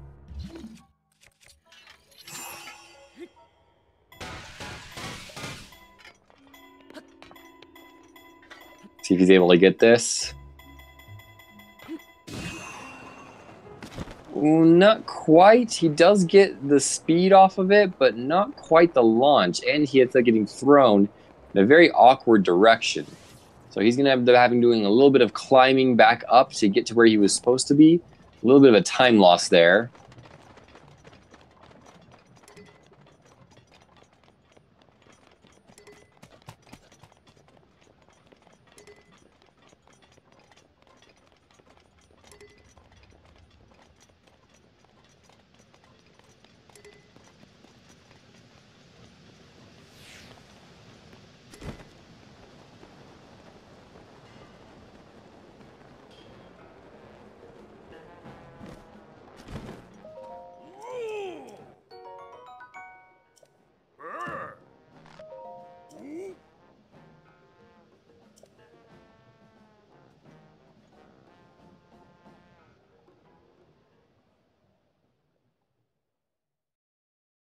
Now we've got cutscenes on both screens.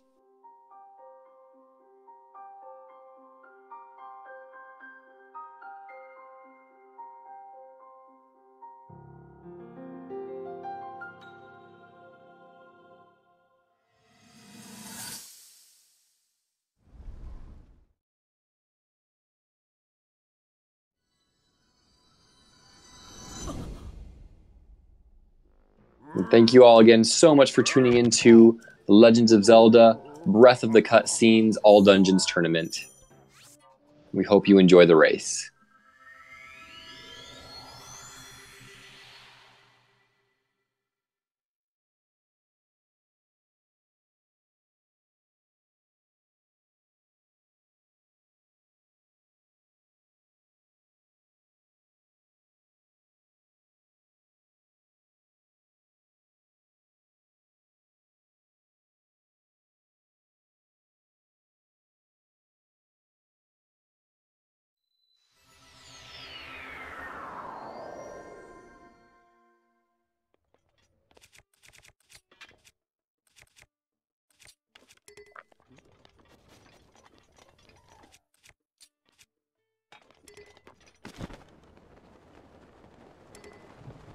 Puppet Master is now going to be making his way up to Sidon since he already has the shock arrows, which he got from Gerudo. Meanwhile, rekyuus is going to be making his way up to the tree that he'll be using to launch over the cliff so that he can make his way over to Zora's domain.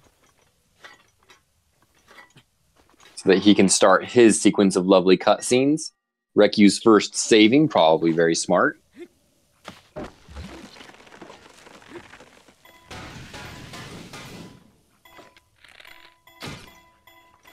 One of my favorite segments here of the entire game is this entrance. Well, we're seeing right here, looks like he wasn't quite able to get that launch first try on rekyuus' side, so he's going to be reloading. It's a good thing he saved there, otherwise it would be even more of a time loss.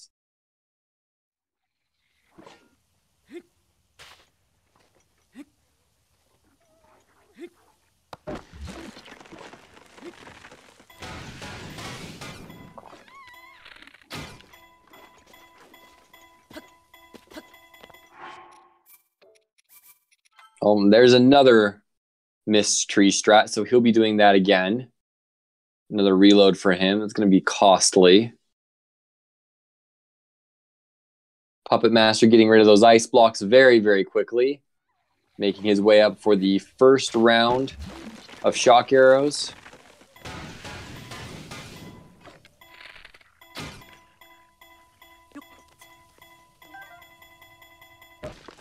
Looks like third try he was able to get up. Again, Puppet Master disposing of those ice blocks very, very quickly. rekyuus is going to be doing his second tree launch up to the Zora's domain.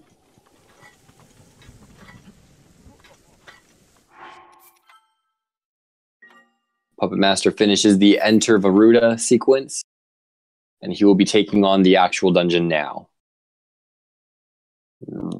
rekyuus not able to get that launch the second time or the first time, so he'll be trying it a second time.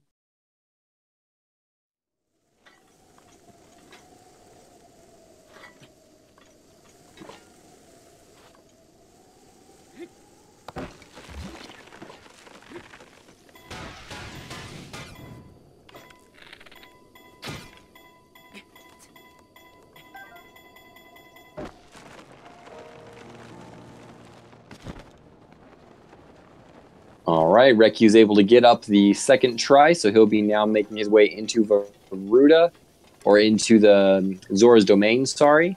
Meanwhile, PuppetMaster9 is starting Varuta.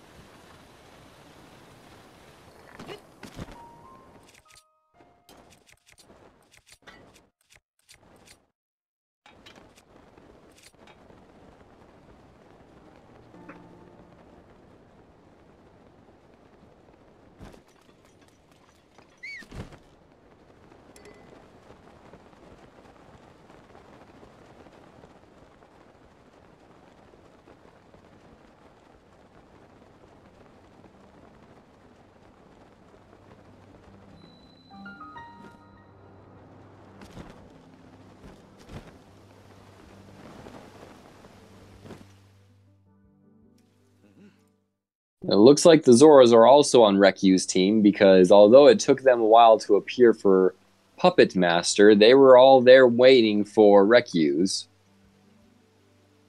So they have a clear favorite.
Ooh, and it looks like Puppet Master's getting a little bit trolled by that Guardian. He's going to be downing a little bit of health food, just because he remembers what happened last time. He didn't have enough life, and a Guardian was trolling him. Probably safest for him to do that rather than take another death. And having to restart one Divine Beast from scratch in an all dungeons run is bad. Having to do 2 is quite catastrophic.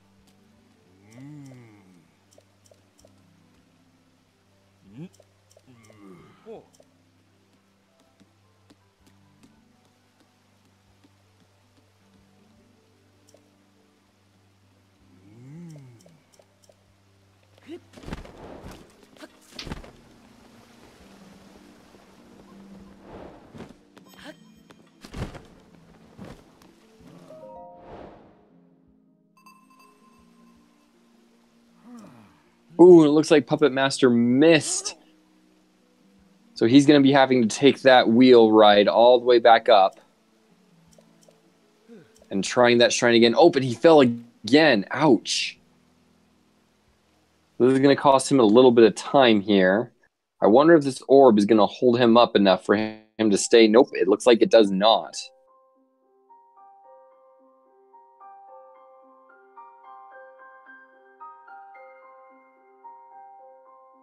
Oh, but it looks like he's able to do a little bit of a shield jump and hop right into the basket there. He's going to reset his physics real quick while he's waiting.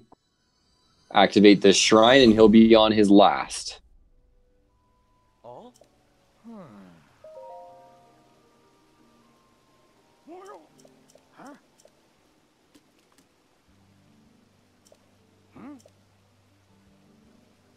Now, it looks like the time loss that he experienced wasn't too severe. Probably approximately 30 seconds. So nothing too major, but again, not something you want to see in a run that you're winning. You don't want to give the enemy that advantage that you think that they may get. Especially since oftentimes these runners don't know where their opponent is. Mostly because they have better things to worry about. Hello, Zact1999.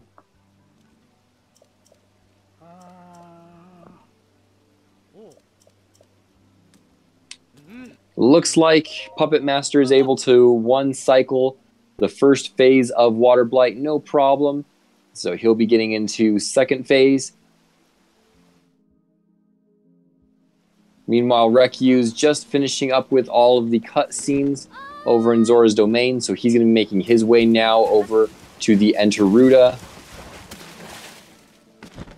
Oh, Puppet Master missed climbing up that ice block, so he's going to have to create another one, jump up again. Let's see if he can still get a one cycle here.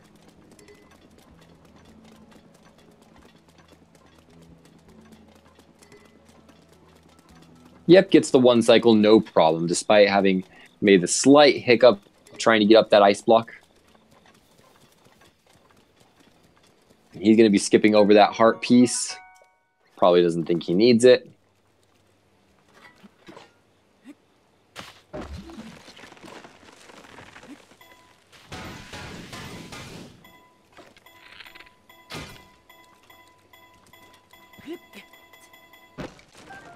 Rekyuus able to get up over the dam first try, no problem.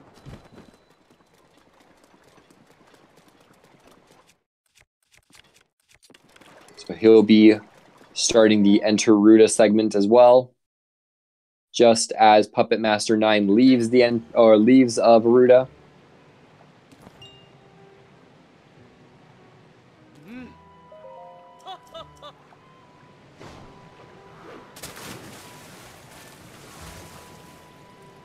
Hey.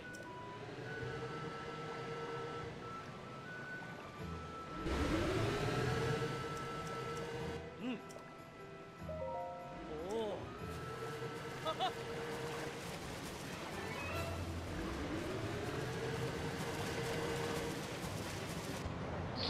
Yeah, just so that you know what those times are that people are putting in the chat. They're putting in exactly when PuppetMaster9 finished Varuta, so that when rekyuus finishes Varuta, we can see just how far apart they are.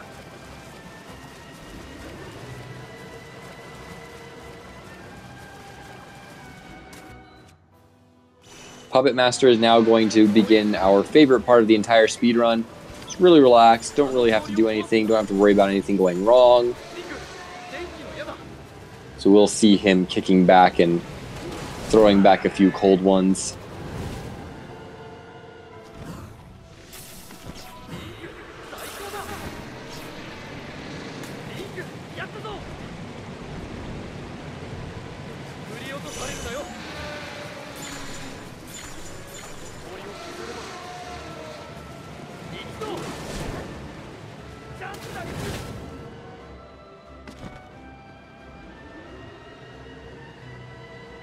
What could possibly go wrong? I mean, it's just Yunobo, right?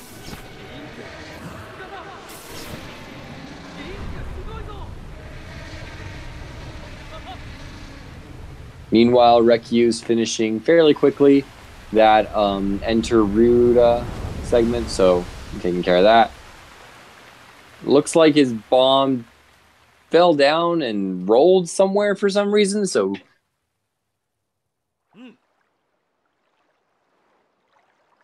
Okay, he figured out the bomb now. That's good. Wasn't quite sure what happened. He dropped the bomb and then it rolled down the cliff or something or other. And so he ended up trying to use a square bomb, and that didn't quite work out.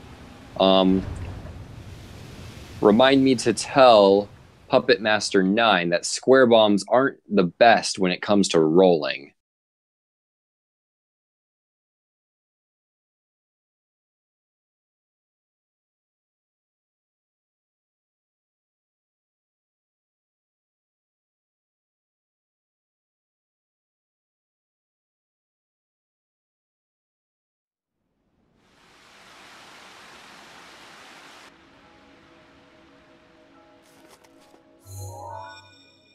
Now, rekyuus is going to be doing his Ruta cut, or his Ruta segment now.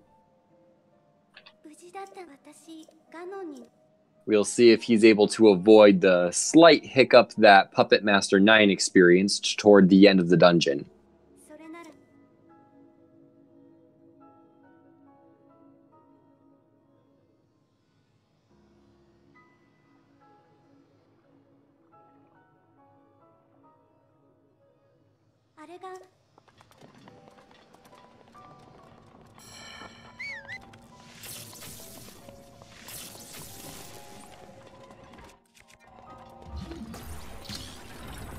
Still not quite sure what PuppetMaster9 is thinking, bringing a Yunobo to a drone fight.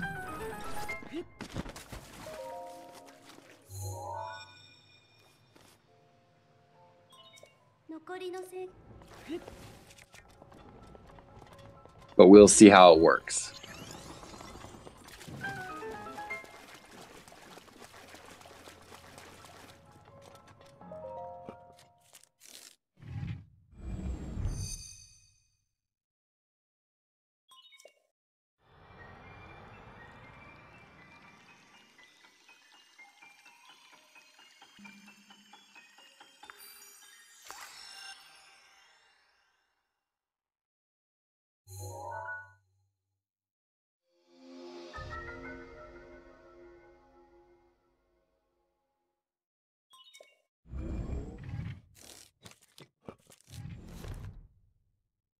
真珠のマップをよくルッタを取り頑張って。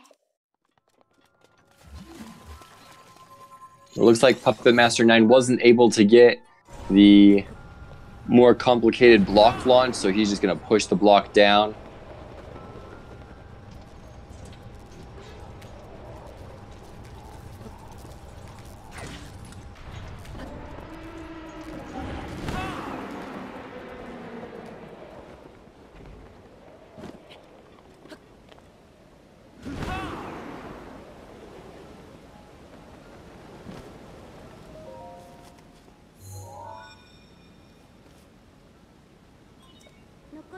Looks like Yunobo's so far being fairly cooperative, but this is not the difficult part. As far as this escort mission comes, we're going to begin approaching that within the next minute or two.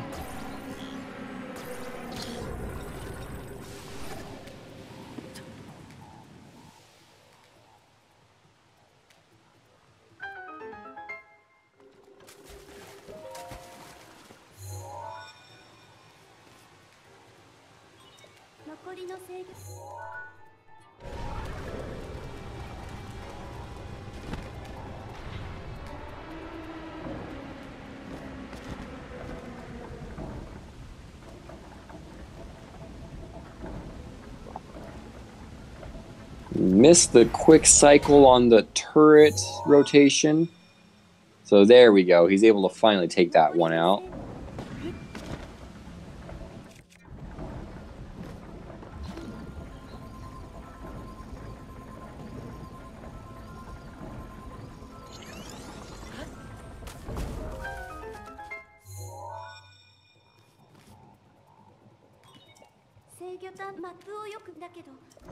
Puppet Master looks like is opting to use the block in order to gain some grounds on those moblins. Also, looks like rekyuus had a fairly flawless Ruda, so he's going to be gaining just a little bit of time, maybe 30 seconds to a minute on Puppet Master's Varuda, simply because of the mistakes that he made previously.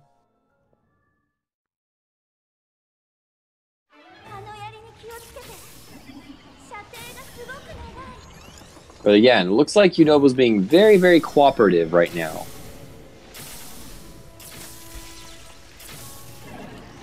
And that is the end of that escort mission, so he's going to be entering Varudanya right now.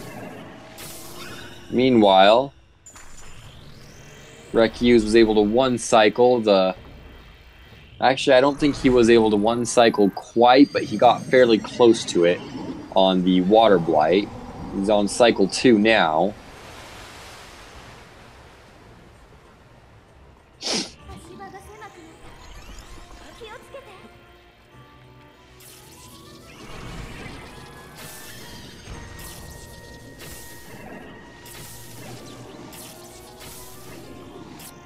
Oh, didn't quite get the 2 cycle on the second round.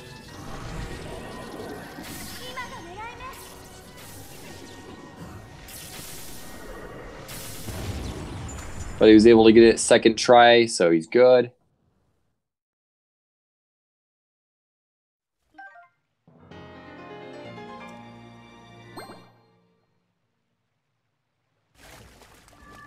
So yeah, it looks like there's just a little bit more than 9 minutes difference between our runners.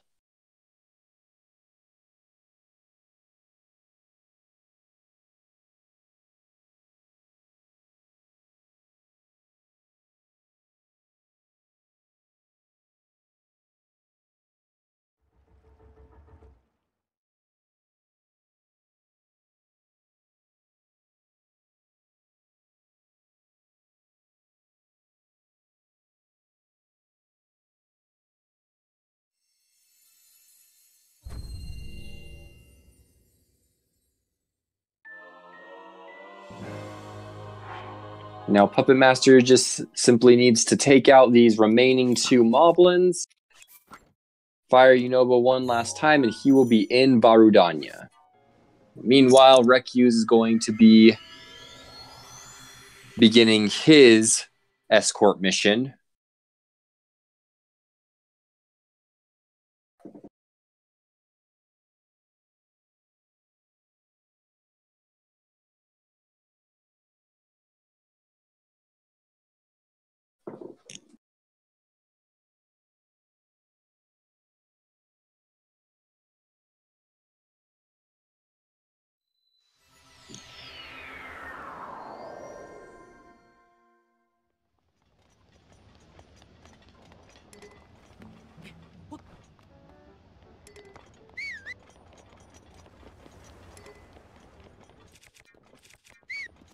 In my opinion, probably the hardest Divine Beast to complete, simply because you start the first half of it in the dark, and there's a lot of, in order to get it optimized and done as quickly as possible, you need to do a lot of shooting in the dark in order to get the blue flame lit.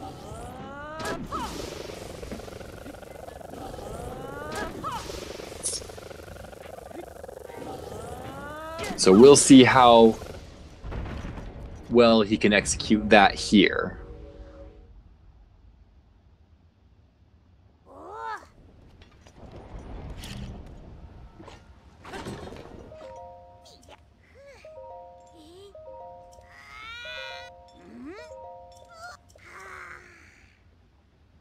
So the first thing he's going to want to do is shoot that corner torch. Misses the first try. Grabbed it second try. He's going to bomb that and then use the flash of the bomb to locate that fire, which he lit. He's going to hit this first terminal.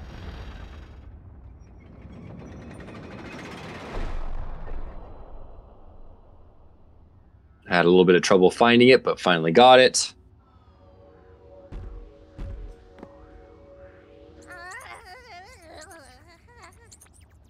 Looks like the dungeon's not letting him back out.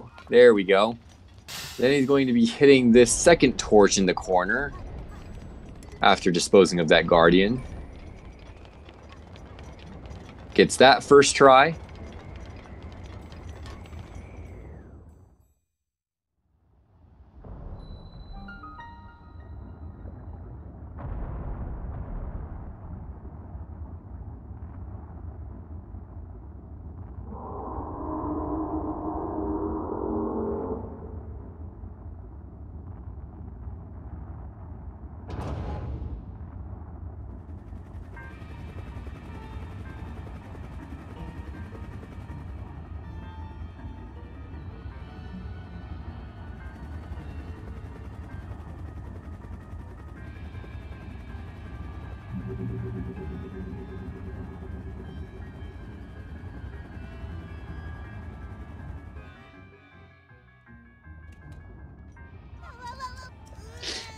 Now that there's light inside the Divine Beast, he's going to have to perform one final shot, which is quite tricky because you have to hit it off a wall, but luckily there is a visual cue if you know where to look for it.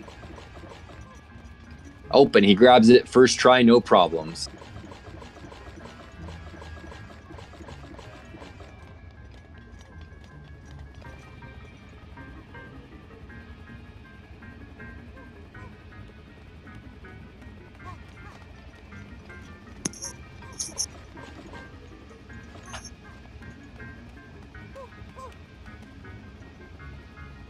For those of you who are not aware, this is a double elimination tournament. So, oh, it looks like he fell. So he's going to have to get back up. About 20, 30 seconds time loss here. Maybe even a little bit less than that. Just because he fell and had to get back up in order to use that cryo, or that, not the cryo, sorry, in order to lift that block with magnesis.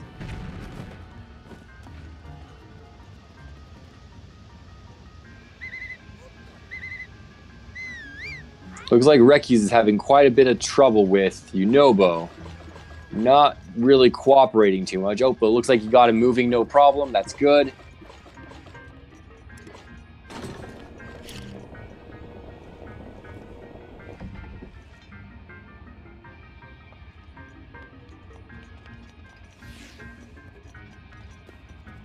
I love that slipping through the little eye hole trick that Puppet Master did.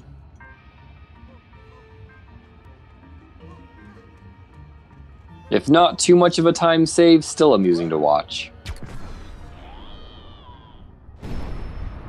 So he's going to be completing his final terminal and then moving on to the last blight fight.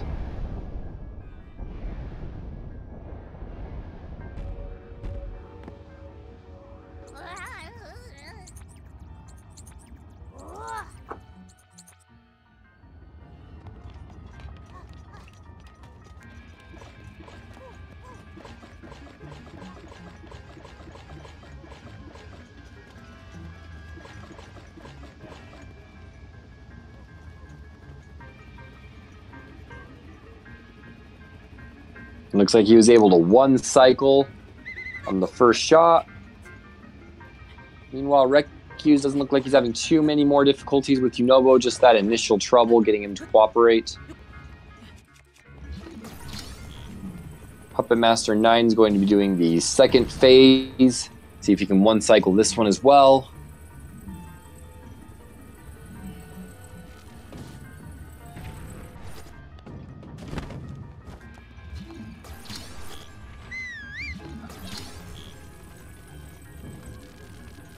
Yep, and he looks like he was able to one cycle Fire Blight on the second phase, no problem. So he will be finishing up with the Divine Beast, Varudanya. He will be making his way over to the Ganon fight.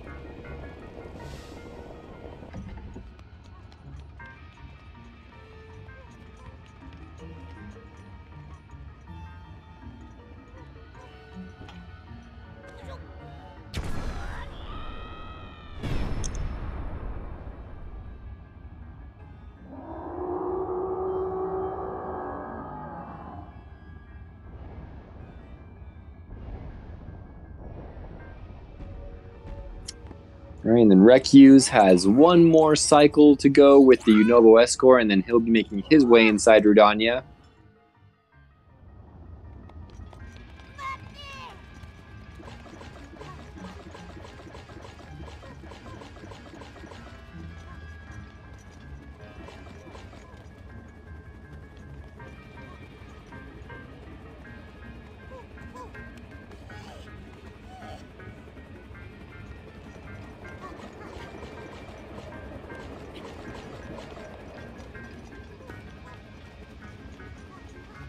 So far, Yunobo being very cooperative with rekyuus, making his way over to the final set of Guardians. Or Guardian turrets, I should say.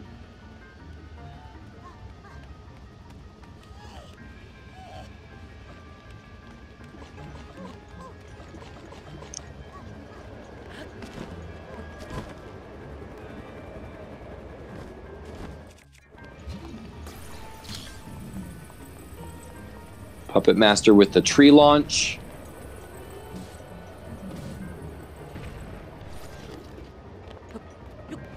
Ooh, it looks like he wasn't able to quite get a grip on it, so Link's grip was taken out. Had to take care of a Trolley Guardian. It's going to be a little bit of a time loss there.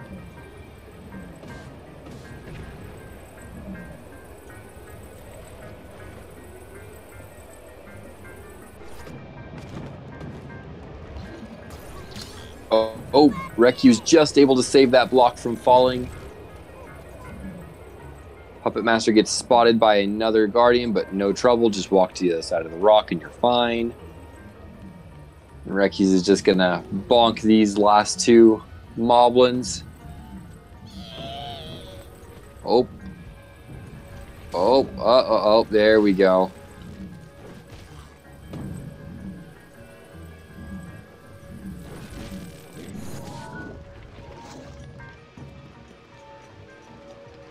Well, I guess that works.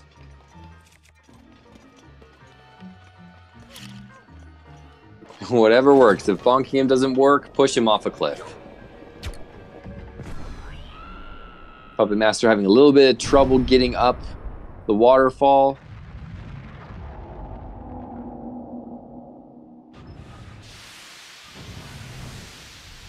There we are. The second one. There's the third. He's fairly home free now. Just a little bit more left between him and Ganon. Meanwhile, rekyuus just entering the final Divine Beast.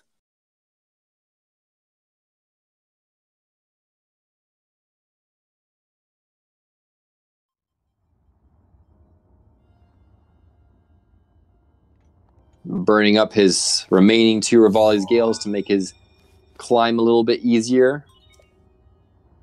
And he now approaches the Sanctum.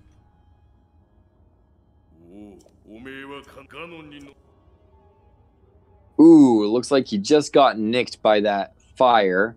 Didn't take too much damage, though. He'll still be okay.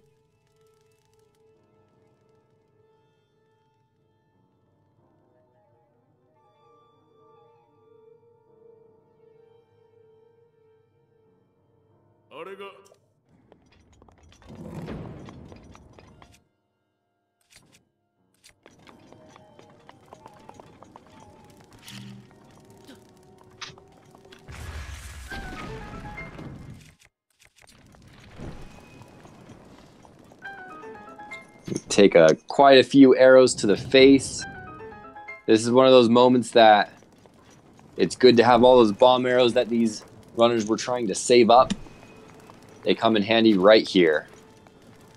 We'll see as PuppetMaster9 just pretty much unloads all of his bomb arrows that he has on Ganon's face.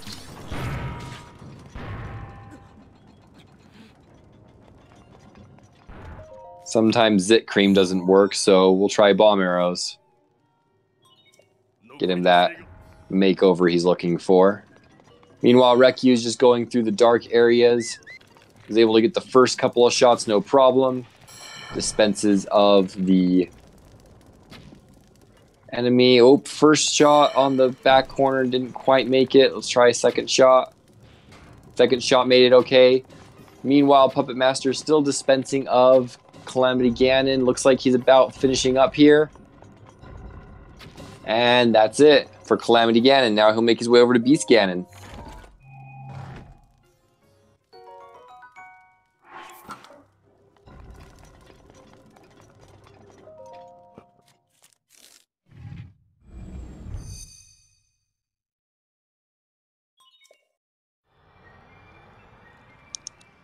Now, although the likelihood of this happening is very low, I have seen many a run die to Beast Ganon.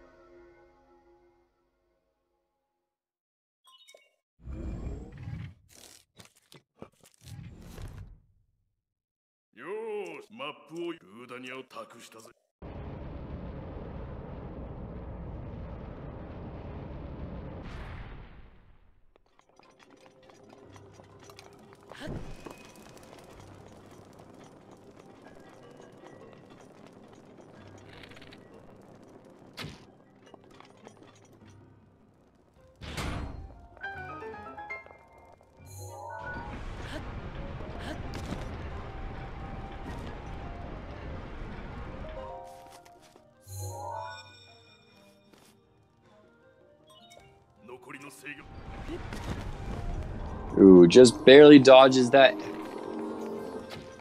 Cutting a little bit close on those lasers.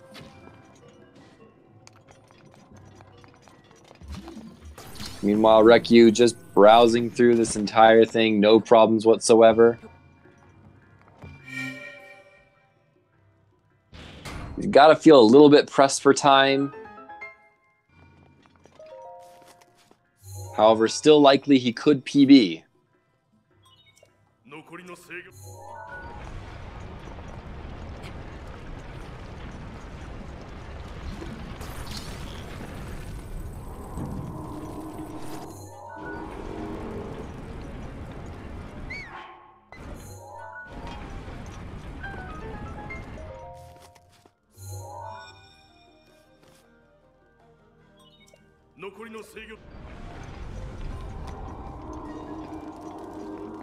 Now we're going to be approaching the final arrow shot of Beast Ganon. That will conclude Puppet Master's run.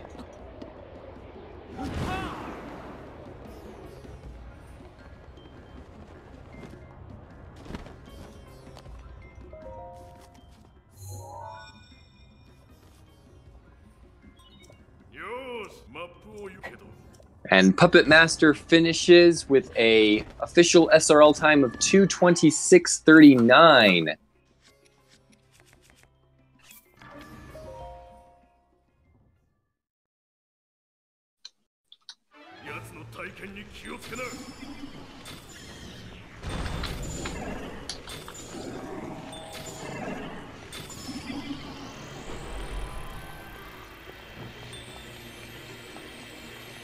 And yes, the second person does still continue running, especially in a situation like this where rekyuus could still get a personal best.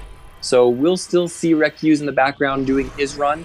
But GG to PuppetMaster9. We'll see if we can get him in, have a little interview with him about his run.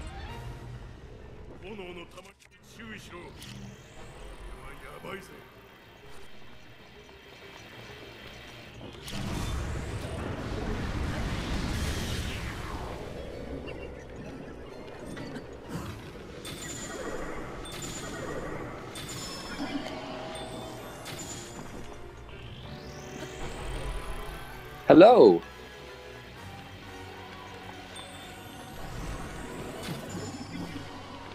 Can you hear me? Hey, GG, my man. Great run. Yeah, thanks, man. Definitely have. Painful. I think that was 6 minutes. Yeah, you're cutting in and out a little bit. I am able to hear you, though.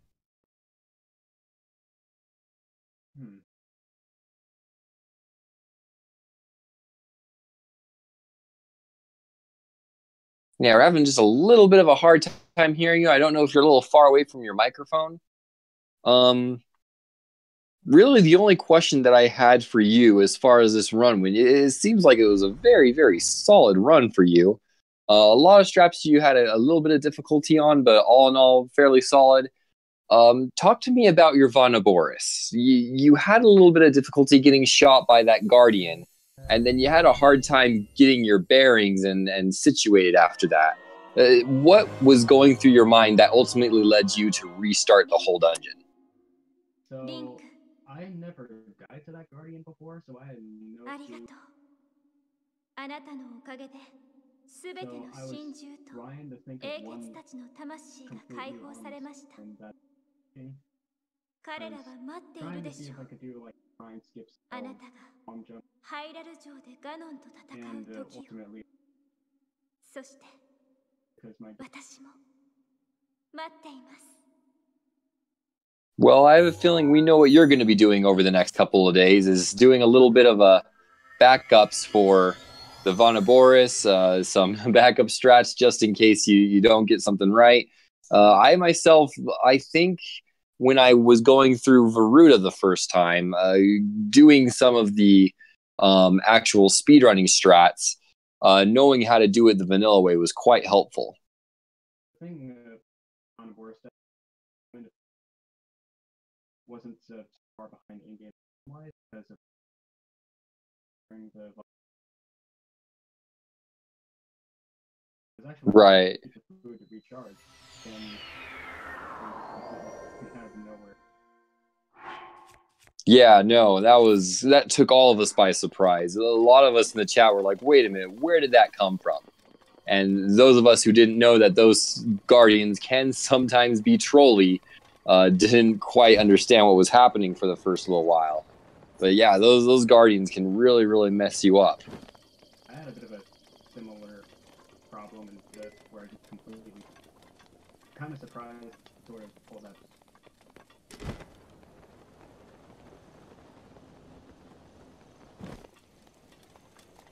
Gotcha. Yeah, and honestly, besides that, you didn't have too much of a problem. I think that was where we saw the gap between you and rekyuus closed just a little bit. But besides that, throughout the entire rest of the race, from cover to cover, you were fairly far into the lead.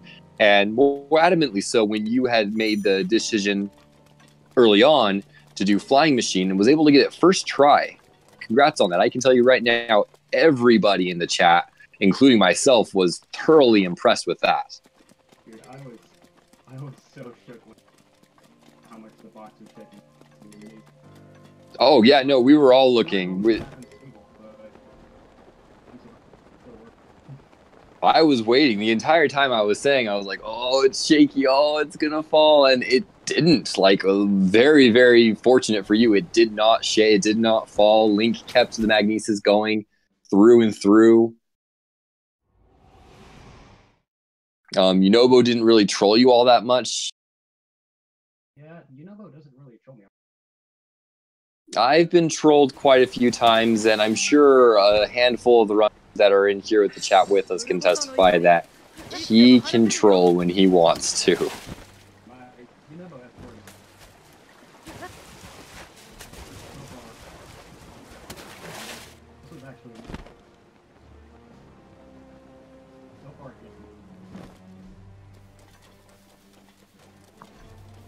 You are cutting out quite a bit. I'm not able to quite hear what you're saying.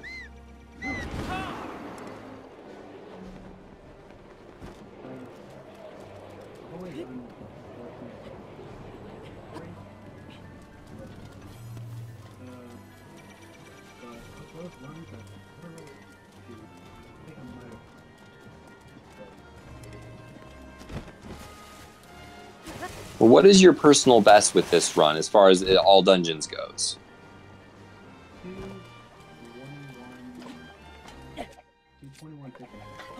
221. Okay. But my son best is like 211.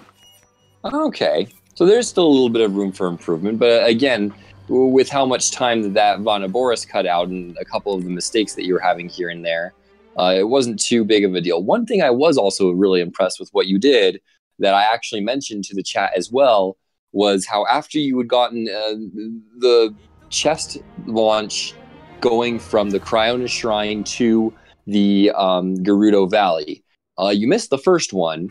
It hit, it connected, but it didn't quite give you the momentum you were looking for.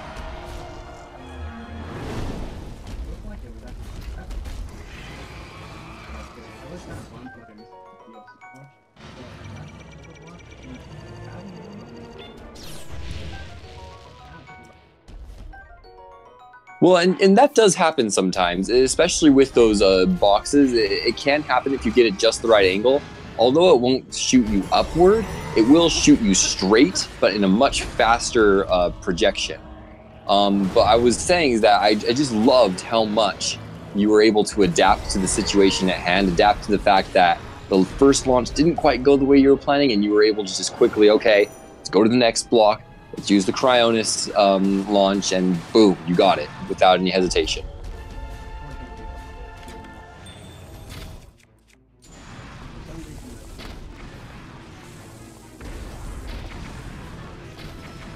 Yeah, so you're still cutting out. I wasn't able to grab that last part.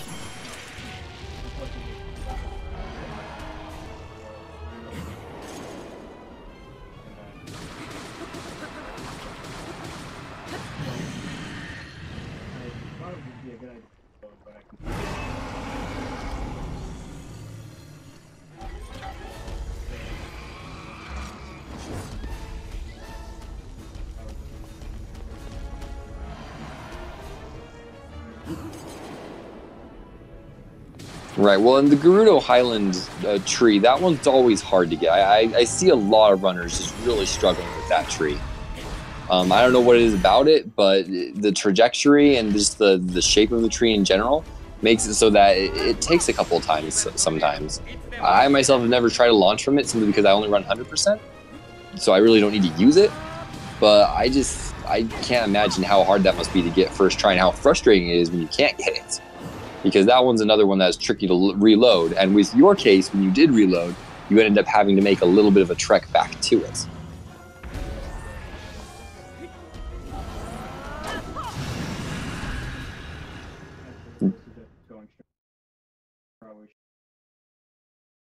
well, instead, Right. We don't do Walk of Shame. I still kind of failed the second one. Well, just a little bit. You were still able to get over the crevice and break a little bit of the ground. And rekyuus had a little bit of trouble with it too, so that's not too big of an issue. The big issue was the angle of the tree trunk. 全身を怨念で Right. 覆っています That's too far こ left. のままでは Because the この Oh. 攻撃も受け付けないでしょう in it towards the left, 私が怨念を抑えます I think it might have 力 to のわずかですが光ってい I る think と it こ might ろを have 射抜いてくださいリンクブーン Gotcha. How lucky did you feel when you got that RNG mineral deposit and it was a diamond and a topaz?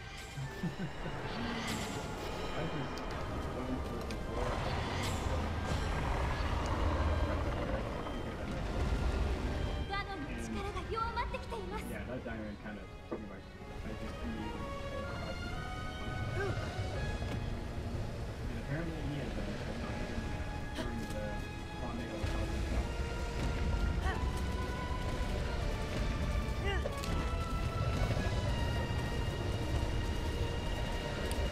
Well, like I said, I don't think you had really any problems with any of the divine beasts besides Bonoboris. There was a little bit of a trip on Varudanya where you had to get back up and lift the magnesis block to let the orb through, but other than that, it was a very small hiccup. Oh, and in Varuda, you ended up dropping on the rotating, what do you call that? Yeah, the little windmill treadmill thing. You ended up dropping and you had to get back up. That was beautiful, by the way. I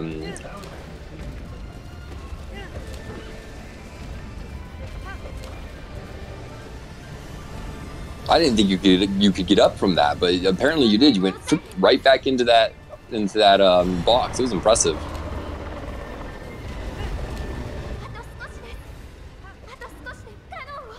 And it looks like rekyuus is just finishing up right now. He's going to be taking his last shot into Ganon.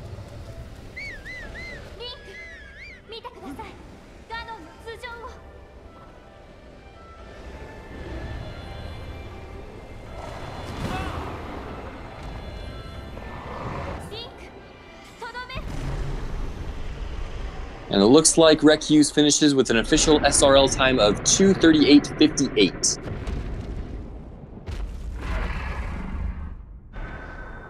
That is a PB for rekyuus. GG to him.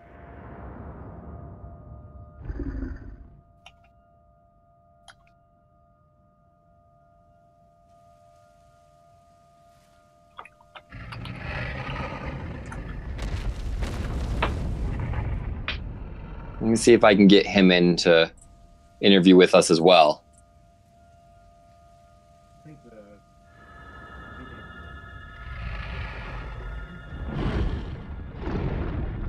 Sorry, you're still cutting out quite a bit. I'm not able to make out what you're saying.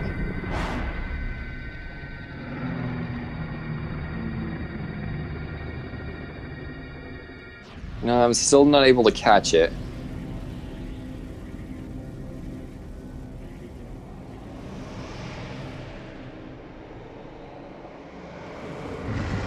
No, it's still cutting out the important part.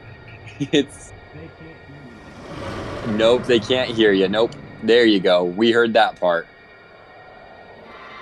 Yeah, I am aware that they're not able to hear you. I'm trying to make out bits and pieces that I can of what's cutting in and out. Looks like that they can't hear anything of you. A bunch of the people in the chat were saying that it's bits and pieces.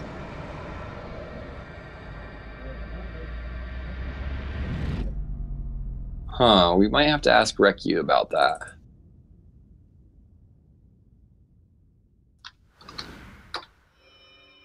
All right, looks like rekyuus is going to be entering in here soon.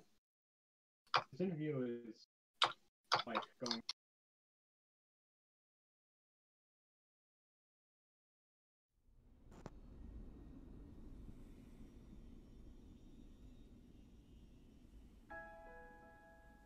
Hello? ずっと見守ってきました。あなたの運命も。Yeah, I can hear you. You're still cutting out quite a bit. だから私信じていました。Yeah, a bunch of people are saying that they are hearing bits and pieces, and then others are saying that they don't hear you at all. So I'm not quite sure which it is. リンク、ハイラルの勇者。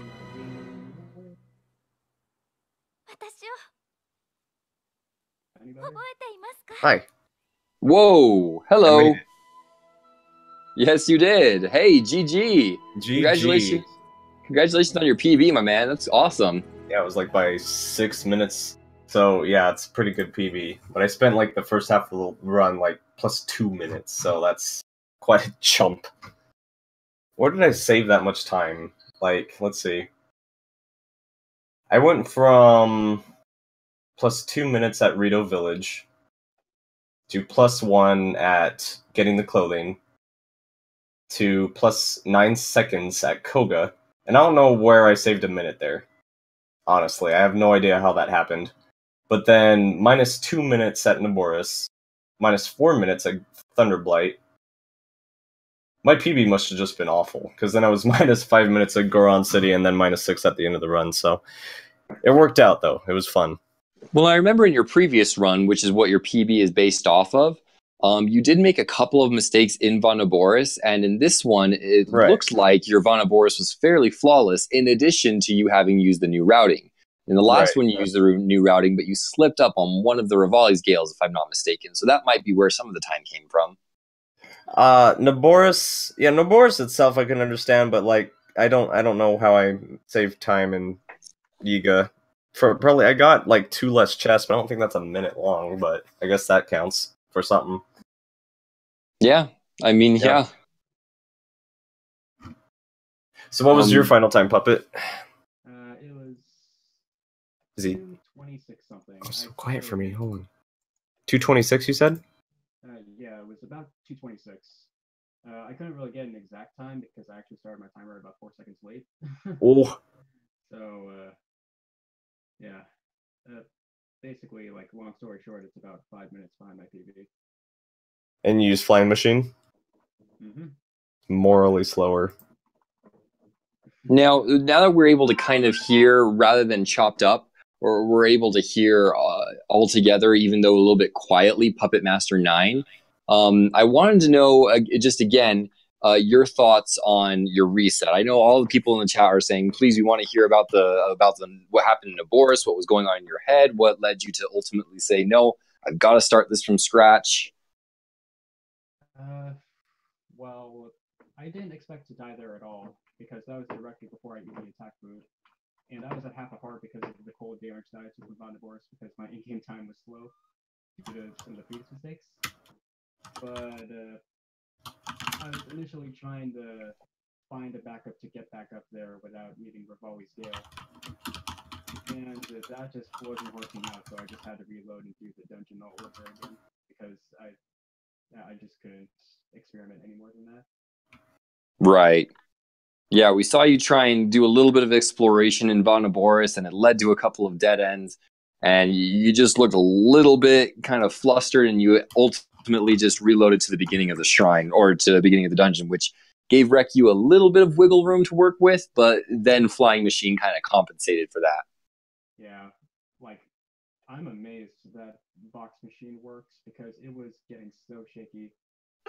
Like, I'm still surprised I recovered that.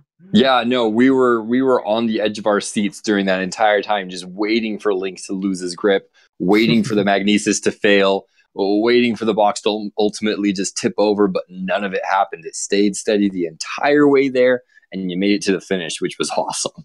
Yeah, I was thinking it would fall on like 3 separate occasions during that Box Machine flight. And thankfully it didn't. Well, and for a lot of the people that were here in the chat, it was the first time them ever seeing the Box Machine successfully completed live on a first try, and that's myself included. So it was really a treat for all of us to see you perform it so admirably and skillfully. Yeah, I also golded that segment because on the Flying Machine Mark II, which is the minecart one. I typically like set it up on the coast because it's like away from the Guardians, but I decided to make the decision to just form it right in front of the cave entrance, and that still worked. Yeah, that's one of the things I was going to ask you about, is that normally with the flying machine, you kind of just coast it along the side just in case it does mess up. You can recover it by just kind of walking around the outside of that wall. But instead, you just drove it straight into the heart, right past the sanctum. And I thought, wow, that's admirable. Because it's a little bit harder to recover that way. Yeah, that was something I wanted to practice when coming back into the category, just so I could just get in and out of Pyro Castle as quickly as possible. Right, absolutely. But yeah, I know for certain you're probably going to be doing a little bit more practice on those divine beasts just to make sure that these kind of hiccups don't stop you from progressing in the future. Yeah, like Vonaboris isn't a dungeon that I typically struggle with, and that death was just a really unfortunate underestimate of how much a Guardian could screw me, basically. Well, unprecedented as well. No one saw that coming. We thought you were all in the clear, and all of a sudden, boom, you got a shot. Stuff like that usually happens with the new routing in the Guardian when you're fighting the Thunderblight, but we never expected any one of those two Guardians to get a shot off on you. That's why I kill him. Yeah, and we did notice that you took the preemptive measures, rekyuus, and you did take a couple bomb arrows to the eye of that Guardian because you knew that if you didn't, he was going to end up biting you in the ass later. He was looking at me. I didn't like how he looked at me. Well, and you did, and we all noticed that you were playing a lot of safe strats, taking a lot of safe routings, and so it ended up being really good for you. I think probably, and honestly, the biggest hiccup that you had in your entire run, rekyuus, was that first launch from the Tabantha stable to the Rito village. That first one, you got the launch right the first time. I died. You died. Oh my God. And then the second and third time you tried it just did not connect for some reason. Yeah, I was mad too because it was like, oh great, I got it, and then I fell to the ground. I was like, oh. I know, and it's that moment. I've had those moments where you're like, yes, wait, what? Heartbreaking, what? dude. No. And you ended up just having to go with the smaller tree, the safer strat, but ended up having to do a little bit of a climb, which probably ended up working out well. God, there was one point where during the Rudania climb, Unibo just disappeared, and I thought he fell off or something, but he was just standing like a mile away for whatever reason. Yeah, I did notice that. I was like, uh-oh, is Unibo gonna... No, okay, he's coming now. And we were I've okay. had him jump before, and it wouldn't surprise me if this happened during a marathon run, so... Yeah, and that's the funny thing is PuppetMaster9 over here is still not believing us that Unibo has problems because he's never experienced anything on his end. But we normal runners have problems with him all the time. It's just look at the top clip on my channel is Unibo just jumping off the edge. I don't know what to do. Apparently you can just reload and he'll be right there on the bridge, but I didn't know that at the time. I have heard some issues about Unibo, but so far I've only gotten caught once, and that was like entirely my fault actually because I whistled at the wrong time. Gotcha. One thing I did also want to point out, rekyuus, is I did notice that you ended up you were having a lot of trouble when you were first practicing before the race. That launch to the 4-speed horse. What was going on first? What was going on in your mind? Approaching that, what was going on in your mind when you were approaching that in the actual race? You're like, okay, I've screwed this up so many times, I haven't been able to get this right in practice. Am I going to risk it? So I warped and I thought, I've screwed this up so many times in practice, am I gonna risk it? And then I was like, no. And I grabbed the board. By habit, I will go to that box, and I think I turned around and I was like, nope, not doing it. Well, and the board is a slower setup, but you got it first try. So honestly, it was worth it. Yeah, that's the thing, is I got that one first try, I feel like, every time. So the box just wasn't doing it for me today, and I don't know. I'm on patch 1.4.1. They probably just fixed it. Stasis launches are done. Zelda is dead. That's all it is. Well, and PuppetMaster9, he did opt for the more familiar box launch. I think he did fail it once or twice, but he did eventually get it. My first damage fall too went. It didn't work. It felt like it worked because I held the D-pad. And I was like, "Is it good? Okay, unequip. Is it unequipped? Good." And then I died. So it was just too close to the ground is what happened. But, yeah, I got the rec only update 1.4.1. No one else has run on this except me. I should get my own category now. I do need to ask you, PuppetMaster9, because I myself personally am curious. I don't know about the rest of the chat, but how tilted did it make you when, of all the possible times for something new and unexpected to happen, that weird fall damage cancel going into the stasis shrine? As somebody that's ran 80% for months, that made me immensely tilted. I've practiced that plateau so many times and I've done so many runs of that plateau. That is the first time that has ever happened to me. I don't even know what happened there. That was so weird. Yeah, I was gonna say I've only seen a handful of runners have that happen to them, and it's just that very, very weird angle where if you approach that cliff just the right way, there's just a series of little steps that go down then. And like I said, you said yourself that was the first time that ever happened to you. And so I wondered, oh man, is he going to be tilted and is this going to affect him the rest of the time? Yeah, I think it might have had something to do with my muscle memory just being a little bit out of sorts because I haven't ran this game in like a month and a half and I only just recently practiced. Odyssey kind of took my attention for a bit.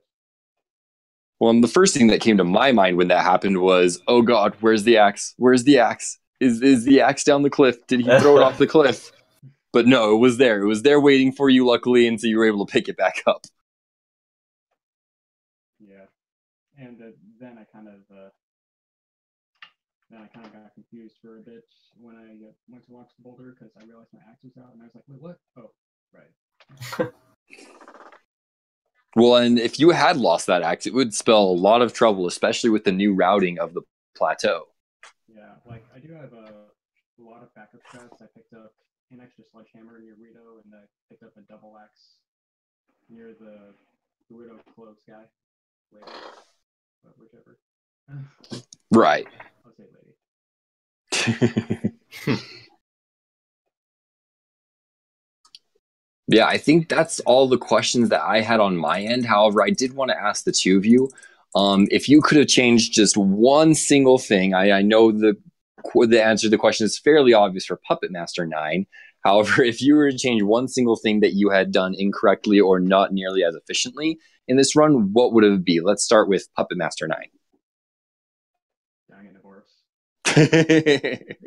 That's what I figured. Anything else besides the obvious? Let me think for this.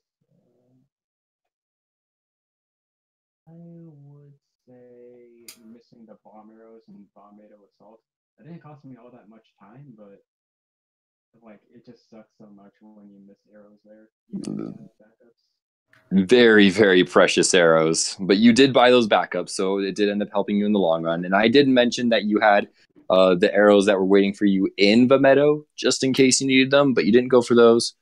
I figured I wouldn't need those, and I figured that buying them from the store would be a little faster considering which it was. rekyuus? My entire plateau was just pretty bad. I mean, it was more than just the deaths. It was I also fell off the bridge, or I didn't make it across the bridge, and I ended up taking a death to the frozen river. I had unequipped my shield at some point, and when I went to go shield surf down, I realized it wasn't equipped. I ended up landing in front of the bokoblin, and he smacked me in the face. And I had to eat some extra food for that, and then I took the fall damage cancel death, the one at the first tower. My rock was good. There was something else that was just... Oh, my bomb shrine was bad. I missed the bomb, and I had to wait another cycle for the platform. So, that was fun. Yeah, my entire plateau was just bad, and I was kind of tilted on that, honestly, like, for the first half, and I was really glad that I got the 4-speed horse the first try. So that was nice. Very good RNG on that part.